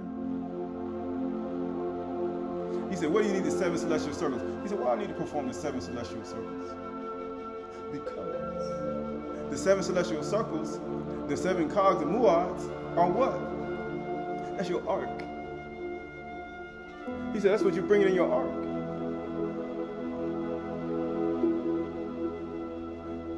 Nuach and his 7 sons, with 7 others, when he brought a flood upon the world of the unrighteous, it'd be our righteousness if we keep his commandments. He said, move upon the 7 celestial circles. Verse 6, if by turning the cities of Sodom and Gomorrah to ashes and condemn them to extinction, making them an example of what is going to happen to the unrighteous. You see when all the things happen? And if he rescued Lut, he rescued righteous Lut, greatly distressed by the sensual conduct of the wicked. But as that righteous man lived among them, day after day, he was tormenting his righteous soul over their lawless deeds that he saw and heard. Now you say, are you tormented by these things you see? He said, I see it and I hear it. People doing everything that's not going to allow them to dwell in the righteous kingdom. He said, I see it. And he was righteous. So who is he talking about? These people, these righteous people. Then Yahuwah knows how to rescue the righteous from trials. Don't he know how to do that?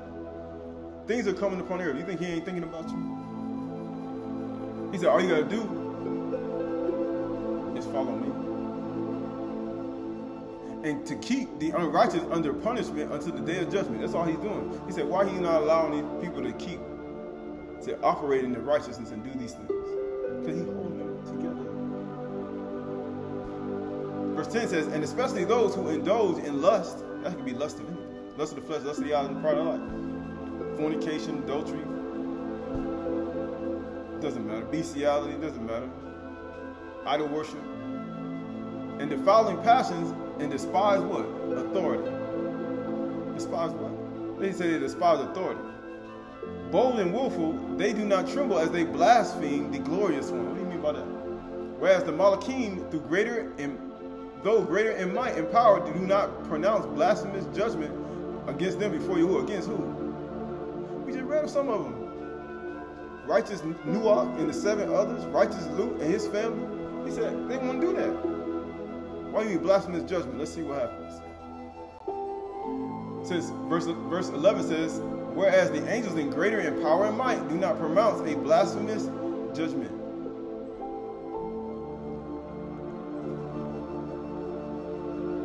A blasphemous judgment against them before Yahuwah. What do you mean? That word for blasphemous is blasphemos in Greek. G989. It means scurrilous, calumnious against man, impious against, railing. Man, he sent 10 servants to the ball and he railed at them. He swooped down like a bird and he railed at them. Real quick. They say blasphemous judgment. And guess what it says? Scurrilous, that's the word for scurrilous in that same definition in Greek, spreading a scandalous claim about someone with an intention of damaging their reputation. Oh, he said, who's gonna dwell in my Kudash Hill? Who ain't never gonna be moved? A person who slanders is moved. Even though they may be in a place, he said, you move. You moved. You You're not on the rock anymore. You in the sand. Guess what? Here come fire and brimstone, just like Sodom and Gomorrah for you. And people are like, man, I'm protected in this natural world. He said, I'll get you in the next. Damaging their reputation. It says calamus, harmful. The word also in calamus, harmful or often untrue, tending to discredit or malign. That's all it is. Discredit your reputation. Discredit who you are. Blasphemy. That's what he said. Man, David. Who is David? Dawood. Who is Yahushua Mashiach? It says speaking about someone in spitefully critical manner. That's what malign means. David. Who is he? Yahushua. Who is he?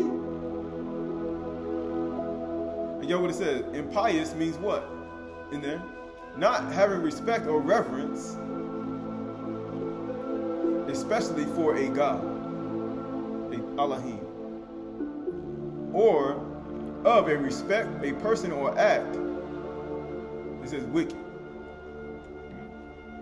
He said not having reverence, especially for Elohim. How you say, is it not written in your Torah? I said you are gods. He said he judged in the midst of the Elohim. And if I called you an Elohim when the word of Yahuwah came, he said, the scripture cannot be changed. I am Yahuwah, changed not. He says, and that word for railing, it means to complain or protest strongly and persistently about. Who is David? They are servants separating from their masters all over the place. Why should I give him my stuff? He said, I ain't know, David ain't nowhere near this man. Because everybody all over the place, just like today. And you think you're supposed to be like the ball even though you don't know these people.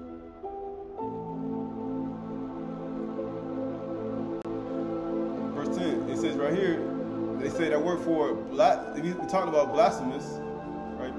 That word for glorious one, he said blasphemous. It says they do not tremble as they blaspheme or they blaspheme the glorious ones. He said, what do you mean the glorious ones? They don't tremble as they blaspheme the glorious ones. Who are the glorious ones? This is right here. The word for glorious ones is G3991, doxa in Greek. It means dignity. The glorious one, the glory. It says honor, praise, and worship. They blaspheme those who praise and worship. They blaspheme people who make songs. They blaspheme those who write things to praise Yahuwah and to sing praise to him. They blaspheme the glorious ones. What did happen to the men who came to take? What do you mean, just like the eagles and the ravens and the ones who control Amastam to take the inheritance from Jehoshaphat and the kings of Yehuda? They sung praise to Yahuwah, and Yahuwah sent an ambushment at him. He said, you're not afraid to blaspheme his glorious ones? He sent the singers out, and they were looking good too. And guess what the person did?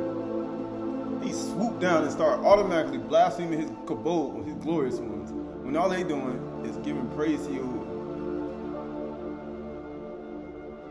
He said, what? You railed at them?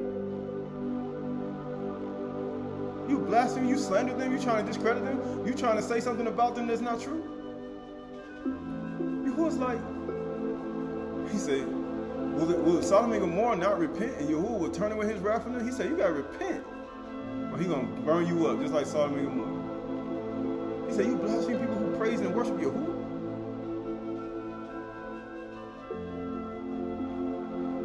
This verse 39, this Psalms 50, 16 to 23. But the wicked, Yahuwah says, what right have you to recite my statutes and take my covenant in your lips? Why are you saying that? For you hate discipline, and you cast my words behind you. If you see a thief, you are pleased with him, and you keep company with adulterers. You give your mouth free rein for evil, and your tongue frames deceit. He said, man, you slander, you try to make people lose their credibility. You blaspheme against his praise and worship. You blaspheme against his glorious ones. And you bring up, actually you say, bring up blasphemous judgment against them and saying things that people say you should not say.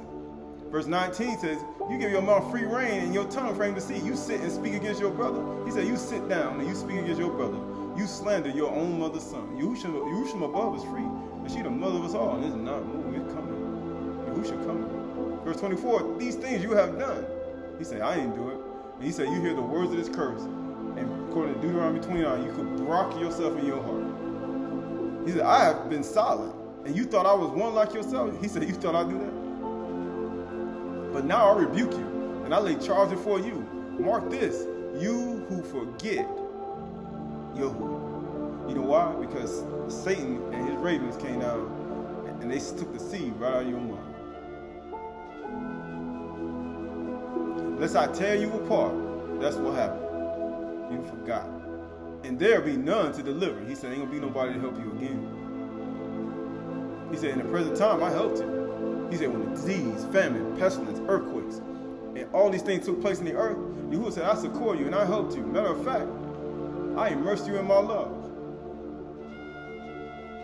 Verse 23 says, the one who is offering thanksgiving, how you say, as his sacrifice glorifies me. To the one who ordered his ways rightly, I will show him the salvation of Yahuwah. What do you mean? He said, he who thanksgiving, he who offers what? Tudah. Thanksgiving. Confession. Praise. Give praise. Worthy him. Thankful offering. Confession. Offering. Confession. He said, you know what? He who offers thanksgiving glorifies me. What you slandering these people for? What you trying to discredit these people for? Why you trying? These people praising me. They worshiping me. They singing hymns to me. They singing to me. They making songs to me. They making confession to me. They giving to God, just like the water. When you say thank you, he gives a nice little flower. He said, why are you doing that? That vibration and frequency I like. He said, they giving praise to me. How you confess and then you can praise Yahuwah. People say, I don't want to do that. It says what? Worship, quiet, confession. You sing a song, people just want to throw you out. Say things about you. Run their mouth. Say things about you that ain't even true. Swoop down real quick. I didn't expect that. You're like a bird that just swooped down and said that about me. I don't even know if that's even true.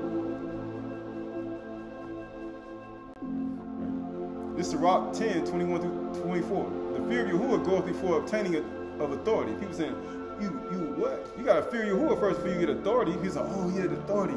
They're not afraid to talk about despising authority. No, you got authority and you literally coming down and you swooping down like a raven and an eagle and you devouring the sheep and saying things about them ain't even true. He said, I got authority. But look what you did. You blaspheming the glorious one. The what? But roughness and pride is a losing thereof. Whether he be rich, noble, or poor, their kabod is the fear of Yahuwah. Doesn't matter. Verse 23, it is not meet to despise the poor man that has understanding, neither is it convenient to magnify a sinful man. And you know what people do? That's what y'all do. Verse 24, great men and judges and pontiffs, these are all rulers, shall be honored. They are. Yet is there none of them greater than he who fears Yahuwah. None of them. None of them. Right, this is the book of Galatians 5, 7 through 5. You were running well. He said, you were running well. You were doing good. Who did hinder you from obeying the truth? What hindered you? What? The ravens swoop down and take the seeds out of your head. The ravens and the crows come down and take the word right out of your mind. He said, what hindered you? Satan. When Shaul when he said, I was trying to be there at the Cog, the Moab, but Satan hindered me. Because that's the only reason. This persuasion is not for him who calls you. That's the only reason. It's Satan, Satnam, Mastama, Listirax, Akoros, Aktun. Right? This is him. These are these beings. Akbiwi, right? Beelzebub, right? These are all these thoughts. Asmodai, Asmodeus. What it says, verse 9 says, a little leaven leavens the whole lump. So people say, I've done all these things. He said, I've done all this. He said, that's a little leaven. He said, that's that little leaven that leavens the whole thing. He said, it leavens your whole thing, your whole life, all the things you've done. He said, it leavens all of it. I have confidence in Yahuwah that you will take no other view, that the one who is troubling you will bear the penalty, whoever he is. He said, they keep slandering, they keep gossiping, They keep swooping down like ravens and railing. They keep running. Like I said, they keep swooping down and taking the things, taking the seeds. As soon as you sow it, or whether artificial intelligence, whether it's human beings, they take it and they swoop down, and then they pronounce them things on you, and they don't even fear your word. They don't even give praise to them after they take it, and they proclaim a word to you. And guess what they do? He said, let them bear the penalty, whoever he is. But if I, brothers, still proclaim circumcision, why am I still being persecuted? Why are they still coming after me? Is that, in that case, the offense of the cross shall be removed. But it says, I wish those who unsettle you would emasculate themselves, would cut this stuff off and stop doing it. For you were called to freedom, brothers. You were called from freedom, from all these things, railing, slander, from all these things that people do. You were called from freedom from oppressing the poor and the needy, and taking things that don't belong to you, and taking land masses, and taking gold, taking silver, and taking languages. You were free. You're supposed to be free from all these things and taking and stealing from people, stealing land masses, stealing cups and vessels and gold, and drinking out of it. You were free from that. You're supposed to be free. So why you take the very things that you're supposed to be free from and you use it, and you take things from others? You take the bar, the word, and you use it to take it from other people, and take land masses and take things from people, and then you expect Yahuwah to say, I forgive you, when you haven't repented yet. And it said right here, only do not use your freedom as an opportunity for the flesh. That's what people have done. That's what people have done for thousands of years since Yahushua left. They've taken the bar, the word, and they used it for oppression, to make themselves rich by wrongdoing, by slander, by gossip, by sacrificing people, by doing all these things. And guess what? They doing it according to the flesh. But through love, serve one another. They don't have no love in their heart if they're doing this. But the whole law is fulfilled in one word. You shall love your neighbor as you love yourself. You know, that's the golden rule of the Shawnee tribe. It's to love your neighbor as you love yourself. Verse 15, but if you bite and devour one another, just like the ravens, they were biting and devouring, swooping down and taking it, swooping down and eating the sheep, and they all filled with wounds and all types of things. Watch out, you are not consumed by one another. That's what happens. That's what happens. They blaspheme. How you say? Duxa. You blaspheme, praise, and worship. To die. You hate to die. You know why? Because it forms something that's beautiful. He said you hate it. And guess what? Yahuwah say you better repent. Right? It's just really that simple, right? This Galatians 5:16-21. But I say, walk in the Ruach, and you will not gratify the desires of the flesh. Why? Because if you walk in this Ruach, the word is the bar, you won't walk in it. For the desires of the flesh are against the Ruach. It's war. And you know, he calls the war to cease too. Matter of fact, he don't want you to fall in the war too. And Yahuwah should be your fortress. You know why? Because you walk in the Ruach. But if you move, he said, I moved. And guess what happens? Then you're going to be in the sand. Then you're going to fall down. And you're going to be in the sand. And you're going to be reserved. And you're going to be thinking you're safe. And you're in the sand. And he said, you ain't safe. He said, you're not safe. For the desires of the flesh are against the Ruach, and the desires of the Ruach are against the flesh. For these are opposed to each other, to keep you from doing what things you want to do. But if you are led by the Ruach, you are not under the law, the Torah. Now the works of the flesh are evident: sexual immorality, impurity, sensuality, idolatry, sorcery, enmity, strife, jealousy, fits of anger, rivalries, dissension, divisions, envy, drunkenness, orgies, and things like these, as you see currently today. I warn you, as I warned you before, that those who do such things will not inherit the kingdom of Yahuwah. If you do all those things and many other things, guess what? Once the word is sown, he said, Yahuwah know how to deliver the righteous out of these situations. But when you leave from him and you don't follow him anymore, and you follow your own imaginations, and you allow Satan to take the crows and the ravens, and you don't drive them things away, then guess what happens? Everything's going to be gone, and you're going to be choked, and you're not going to bear any fruit. Right? So Galatians 5:22-26. But the fruit of the Ruach is love, joy, simcha, peace, shalom. Because you're supposed to follow peace with all men, just like David. David like peace to your family, peace to your crops, peace to what you got, peace everywhere. Peace, love, and happiness. You got anything I can eat? Peace, love, and happiness, Nabal. Peace, love, and happiness. Jerusalem. Peace, love, and happiness, Yusufat. Did Moab and them think that way? No. Peace, love, and happiness, Sodom and Gomorrah. Peace, love, and joy. Peace, love, and joy. Did they say that? No. They were oppressing the poor, the needy, and they were burning people up for giving bread to people. And Yahuwah, I'm coming to see if this is true. Right? It says, but the fruit of the Ruach is love, joy, simcha, shalom, patience, arak, kindness, kasid, goodness, ta'ud, faithfulness, amun, right? Gentleness, anah, self-control, takaf. Against such there is no law. There is no law against this. He said, don't be fooled. People are going to try to get you to do things opposite of this. These are the things that make people, they consider you soft. Yahushua did all this. Matter of fact, he wasn't even soft, and he did all this. He could have destroyed everybody, but he didn't, because he had to fulfill the Torah. And he did all this. And those who belong to Mashiach Yahushua have crucified the flesh with its passions and desires. If we live by the Ruach, let us keep in step with the Ruach. If you live by it, peace to your family, peace to your crops, peace to your household. Shalom, shalom, shalom.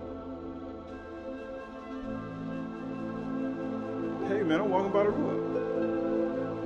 But guess what? Let us not become conceited. Nabal, I got 5,000 sheep, 1,000 goats. You know how people got, I got sheep and the goat. I put the sheep to the right and the goat to the left. You know how people got today?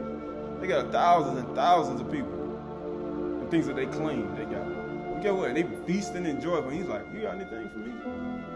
He said, no, I ain't got nothing for you. Peace to your house, peace to your household, peace to what you got. You're going to oppress the poor. Yahuwah don't care. Yahuwah is no partiality in judgment.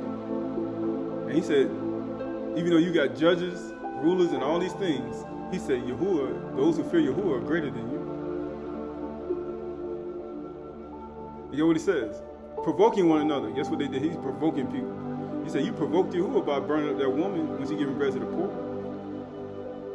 You provoke Yahuwah by filling the world with violence and kamas and unjust gain and violence in the earth. You provoked Yahuwah by not giving. Nabal provoked Yahuwah by not giving him any bread, and he did it good to him. He said, we be provoking Yahuwah when we be blaspheming his glorious one, when they pray, we blaspheme praise and worship. He said, we be provoking Yahuwah when we do that. And then you be like, I'm in authority. He said, you be in authority all you want. He said, you do that. He said, and you don't fear Yahuwah. He said, them people that fear Yahuwah are greater than you.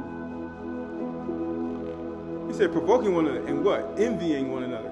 What do you think? You just provoking Yahuwah. And then Yahuwah started to say, you know what? Sodom and Gomorrah. You know what? I'm going to destroy everybody. You know what? You coming against them to take their inheritance, to take what they have. You coming to take their seed. You like the crows and the ravens, son. And he said, you know what? I make people get confused and they start fighting you for no reason at all. You be like, where are these people coming from? It's because you blaspheming his glory. You blaspheming against those who praise and worship. You blaspheming those, he said, dishonoring people. He said, you know what? He said, where all this stuff coming from? He sent an ambushment after you. And he'd be like, man, where all this stuff coming from? Man, I must be standing. No, he sent an ambushment after you because Yahuwah tired of you. And he said, why are these ravens and crows saying all this thing? They coming out swooping you, tearing you up. He'd be like, and eagles. He's like, man, why are they coming at me? You don't even know why. This is Hebrews 12:12-5. Therefore, lift up your drooping hands. That's the 10th letter of the alphabet. Actually, no, that's the 5th letter of the alphabet. The Ha.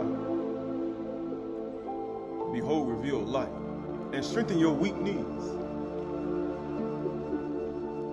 And make straight paths for your feet, so that what is lame may not be put out of joint, but rather be healed. He said, you ain't supposed to be all out of balance. You supposed to have your body aligned. Your spine need to be aligned. Your body need to be aligned.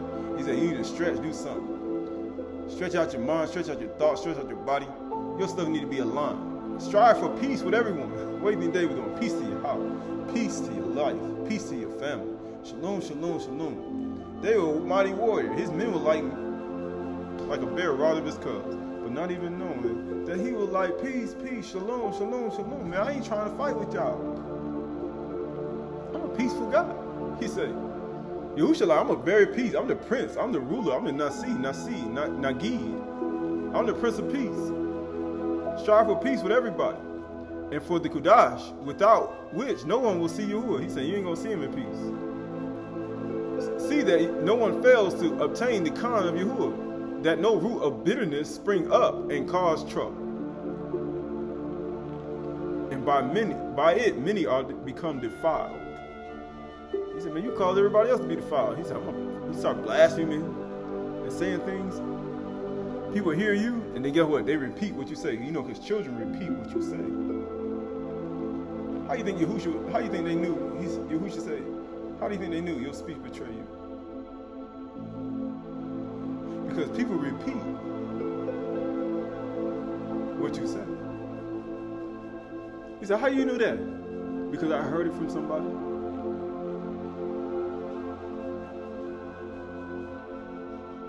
He said, watch what you say.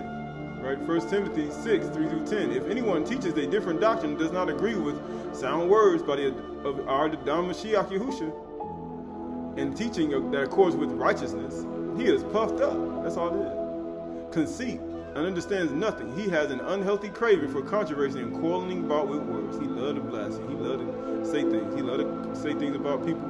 He loved it, which produced envy, dissension, slander, evil suspicion, everything that he loved to blaspheme, and he loved to rail at other people. And evil suspicions. Ooh, he may have done it. We don't know. He did it, but we don't really know. She did it. We don't really know. You like to bring out evil suspicion in his glorious one. And it's always going to be with somebody who's praise and worship, is well honored, or have some type of thing they're doing. And you're going to say something. You're going to have to create something. And you got to create some friction. And constant friction among people. You got to keep it going, because it gives you power and strength. Because it strengthens the shadim, the spirit on the inside. It strengthens it. Who are depraved in mind and deprived of the truth, imagining that righteousness is a means of gain. I got 5,000 sheep and 1,000 goats. But righteousness with contentment is great gain. For we brought nothing in this world, and we cannot take nothing out of the world. So you got 5,000 sheep and 1,000 goats, and you die. You think actually you're going to be able to take them people with you? Are you going to take them sheep with you? No, it ain't their time to die. You're just going to leave. And guess what happened? You're going to give an account for yourself.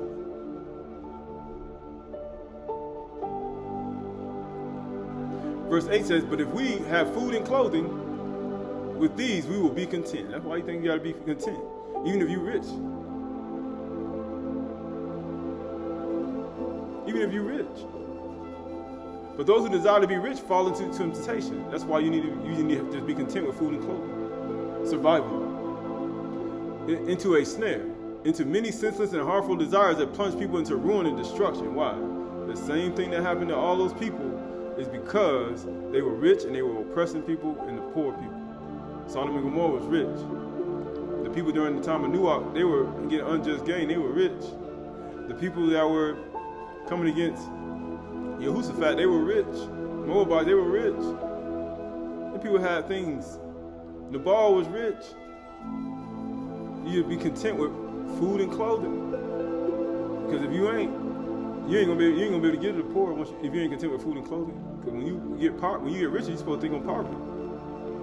Verse 10 says, for the love of money is the root of all kinds of evil. It's the root of everything that happens. It is through this craving that some have wandered away from Amunah, the one Elohim, and pierced themselves with many pangs. He said many wounds. Lamentations, Acre 3, 61 through 66. You have heard their taunts, man. You heard their blasphemous taunts.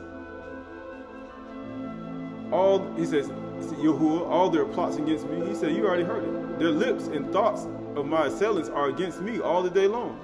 Behold, they're sitting and they're rising. I am an object of their taunts. Verse 64, you will repay them, O Yahuwah, according to the works of their hands. Why? Because you're supposed to use your hands for other things, for lifting up your hands to praise. You're supposed to use your hands to give to the poor and the needy. But your works are taunts and plots and blasphemous things and slander and saying things out of your mouth you should not say about his glorious ones. How you say? For those who his praise and worship. And you taunt. Verse 64, you will repay them, O Yahuwah, according to the works of their hands. You will give them dullness of heart. That's why they say you ain't tender heart, you hard heart. Your curse will be on them. You will pursue them in anger and destroy them. Huh? He gonna do what? He said, but if they repent in the Aramaic tongue, he said they'll stop. He said, Yahuwah won't destroy you.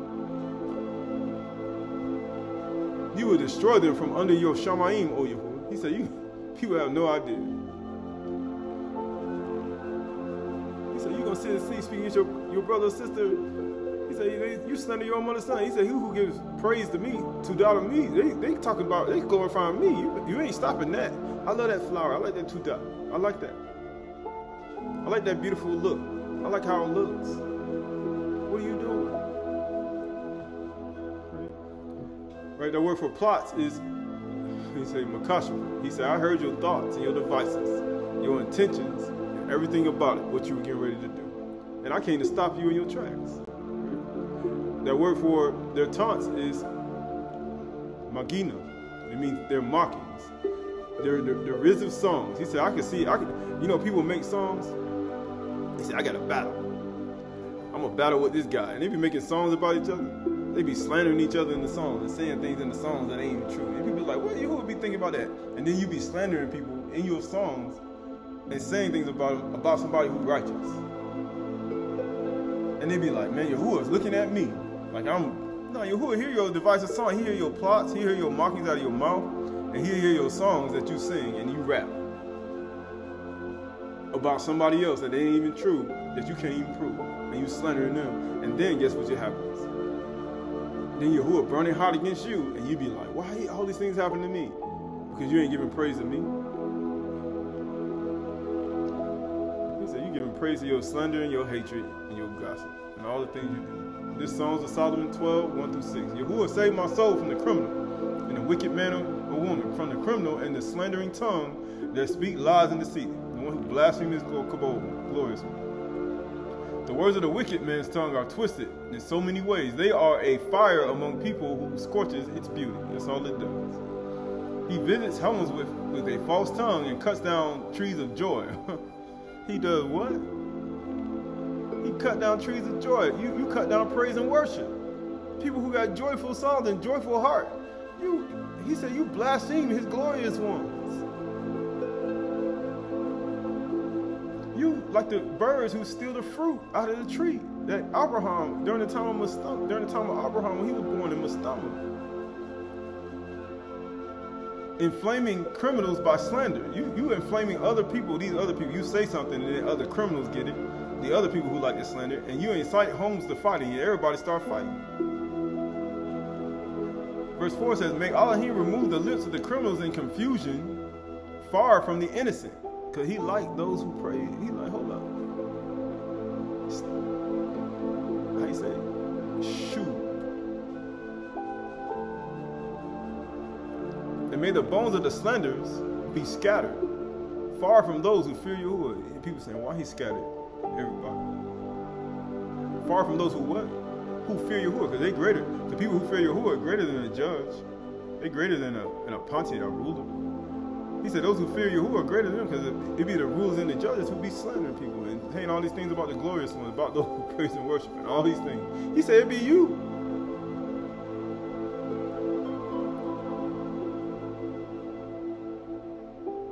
And he was like, why are you not with me no more? What's going on? Because you don't fear Yahuwah. That's why.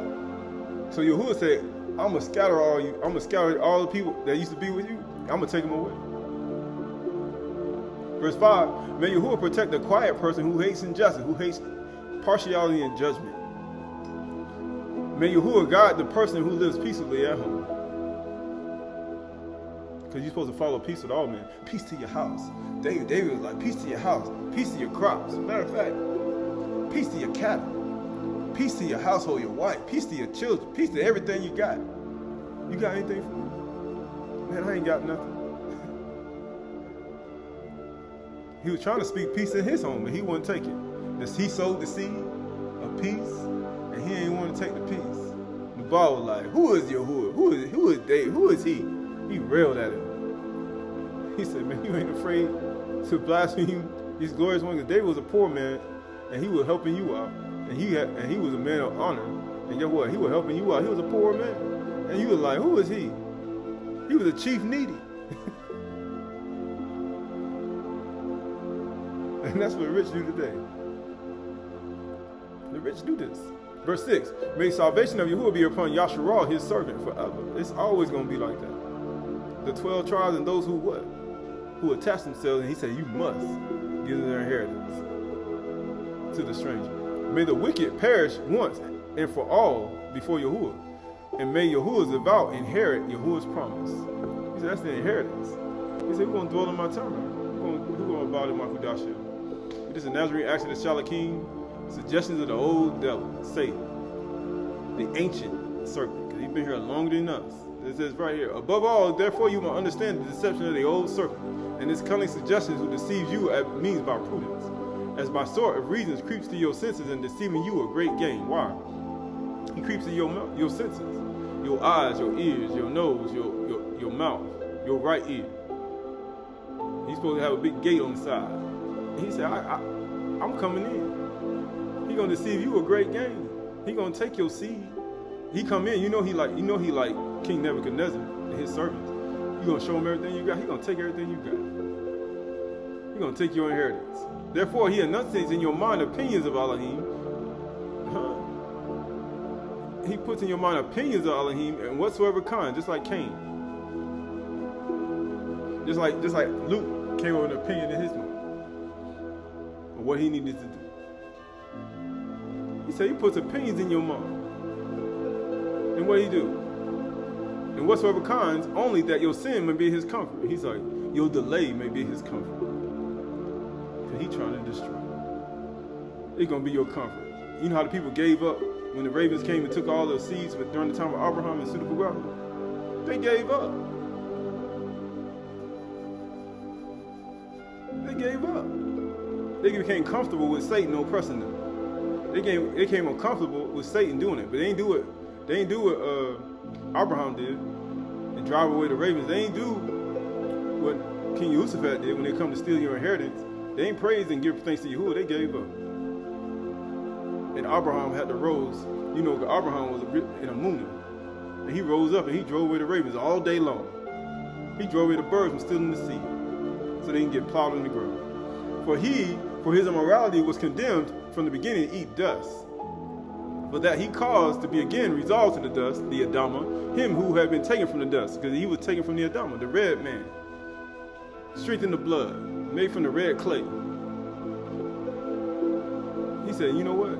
You're going to be eating dust. So I'm going to destroy you. The very same thing you did to Adam, I'm going to do the same thing to you. The very same thing you did to the poor, the same thing you did to those glorious ones who you blasphemed and railed upon and slandered and discredited, the same thing you did to the poor man who spoke peace, peace, and shalom to your household, the same person, guess what he gonna do? I'm gonna do the same thing to you, like I did to the serpent in the garden. I'm gonna cast you down to the ground. Even till the time when your beings will be restored, being brought through the fire, we will instruct you more fully. Why do you think Luke was brought through the fire? Why do you think King Yehoshaphat and the assembly who were brought through the fire? Why do you think David, they were brought through the fire? All these things, they were brought through the fire. From him, therefore, proceeds all error and doubt. That's all it does. The Baal, Sodom and Gomorrah, King of Moab. And he said, and us. By which you are driven from Amunah, from Amunah and belief in one Elohim. He said one Elohim. There's only one. That's all he does. And he will continue to do it until it's time, until Yahushua come back. So if you think you're going to get away from Satan, the stomach, and his psychics, and his psychic spells, and all his remote viewers, and his people that can peer through realities and come to your house, or artificial intelligence taking your seed and putting it on a t-shirt the next day, or taking your songs and your ideas when you talk on your phone, or you think you're going to stop Satan from stealing from you? Because he's been stealing from you the whole time. You just ain't know it since he put it out and allowed him to tap into his unseen world.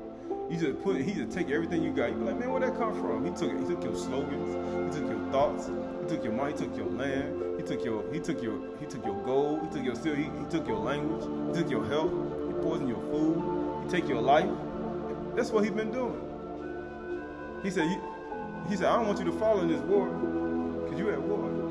You gotta take back your health, your language, you gotta take back your thoughts, your body, you gotta take back your mind, your finances, your family. You gotta take back your Amunah. You gotta take back your Elohim. You gotta take back your Elohim. You gotta get your praise and worship back. He stole that too. He stole your sayings. He stole your sentences. He stole everything in your notepad. He stole it all. He done took everything from you. He took your virginity. He stole your children. He stole your mind. He stole everything. That's all he do is steal, kill, and destroy. He ain't do nothing else. He said, I don't want to be like Abraham took it. He said, I'm gonna take my stuff back. I'm finna get it all back. He said, you gotta do it one day at a time too. Cause he ain't gonna give it all in one day. You think how long you think you're gonna take you gonna get it all in one day? He said, you gotta get it back. He said, you gotta take it all back. Right? This Ode Shalom, Supergraph 1 through 6, Volume 2. It says, as the winds move through the heart and the strings speak. Because he's gonna open my mouth to a parable. I'm gonna start real on the heart. And my strings speak. Just like you gotta play the strings with your hands. That's what you wanna use your hands to not give it to you wanna use your hands to play the strings. Verse 2 says, the Ruach of Yahuwah speaks through my members, and I speak through his love. For he destroys whatever is foreign, and everything is of Yahuwah. For thus it has been since the beginning, and will be to the end, so that nothing will be contrary, and nothing will rise up against him. Yahuwah has multiplied his knowledge, and he was zealous, that those things should be known, which through his Khan has been given to us, through his grace, through his Khan. It's been given to us. He said it's been given to us. This is Ode Shalom 9, 1 through 10, Supergrapha, Volume 2. It says, open your ears, and I shall speak. Let's get to the end. Give yourself, so that I may give myself to give you myself. Verse 3, the word of Yahuwah and his desires, the Kudash thought, which he has thought concerning the Mashiach, verse 2 says, give me yourself, so that I also give you myself. The word of Yahuwah and his desires, the Kudash thought, which he has thought concerning the Mashiach. For in the will of Yahuwah is your life, and his purpose is eternal life, and your perfection is incorruptible. Be enriched in Yahuwah the Father, and receive his purpose. Receive the purpose of Yahuwah, be strong and be saved by his Khan, his grace. For I announce peace to you, his Kudash ones. Peace to your house, peace to your mind, peace to your heart, peace to your body, peace to your soul, shalom to your mind, shalom to your Mukashba, your Yetzer, shalom to your household, shalom to your life. So that none of those who hear will fall in the war. Because you're going to follow me, you got no shalom, no peace. You got to follow peace with everybody. And also, that those who have known him may not perish, so that those who receive him may not be ashamed. If you ain't known him, you're going to what? See that a root of bitterness don't spring up and cause trouble, and people be defiled. He said, if you don't do this, you're going to have unhealthy mind and craving for slander, for gossip. You have an unhealthy mind for quarreling about words. And you stopping others from attaining the promise. Those who don't even know him. This is what I wanted. Verse 8. An everlasting crown of truth, Barak, are they who set it on their heads. He said, you say what? He said, put it on your head. It is a precious stone, for the wars were on the account of the crown. Huh? The wars were on the account of the crown you put on.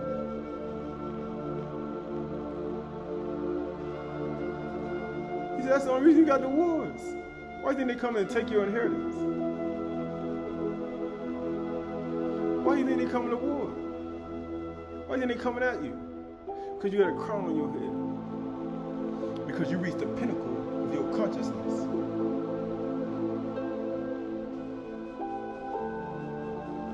Verse 10 says, but righteousness has taken it and has given it to you. He's giving it to you. Put on the crown in the true covenant of Yahuwah, and all those who have conquered will be inscribed in his book. So now you've become the conqueror. You were the conqueror, and guess what? Now you become the conqueror. You were conquered, and now you must put on the crown and become the conqueror of yourself, of your life. You gotta go take it back. Matter of fact, and then guess what? When Yahushua come back, you're gonna get all your stuff back. You become the conqueror. The conquered will be inscribed in his book. For their book is the justification which is for you. And she sees you before her and wills that you will be saved. He said, and wills that you will be saved. So we look at all that. Look at Yahushua Mashiach. Look at the bride of Mashiach. Look at the product. Look at all the pride of life that must be cast down. Look at the rich and the poor. Look at the Adam and the Ish. Look at the life that you must live in the flesh and walk according to what is righteous. And she said, you should not be railing, nor blasphemy, nor slander, nor gospel. Matter of fact, you should never, how you say, be moved. Knowing that not to be moved is to seek Yahuwah, and all Yahuwah will seek Yahuwah, and all people will seek him. And when the time of trouble happens, he said, you will not be moved. And guess what? The battle will not be yours, it'll be Yahuwah. And you give praise and thanks to Yahuwah, your Tudah. And then when all these beings come, and all these people, and all these ravens and crows, and these evil eagles, and these evil ravens, and these evil crows, and these evil kites, and these evil birds, and these evil falcons, and these evil people come at you, you're going to give praise to Yahuwah, and Yahuwah going to send an ambushment at them. He's going to send rocks of fire. He's going to send floods. He's going to send all types of things at them as a warning shot that they may repent. And then guess what? If they don't repent, then he will utterly lay them waste. And it won't even be your battle if you trust in him. If Yahuwah is your fortress, you will not be moved. And guess what? Just like the rich and the poor meet together, Yahuwah is the maker of us all. And we all decide what we want to do for each other in the midst of this wicked and cruel world, until they all repent, until they all turn to Yahuwah, until they all follow righteousness in the true light, which lights every man and woman and child that comes into the way, that comes into righteousness. We look at our inner being, we look at our inner self, we look at our inner mind, and the seeds of Satan that's been sown in our mind, and his errors and doubts. But his errors and doubts will drive us away from our Amunah to Yahuwah Elohim, who sits in the highest Shamayim. For we live in this world, we are not of it. But just like we are not of it, we watch. We watch and pray. When temptation and oppression happens, we give praise to Yahuwah and let them speak what they must. For the meek shall inherit the earth. The meek shall inherit the earth.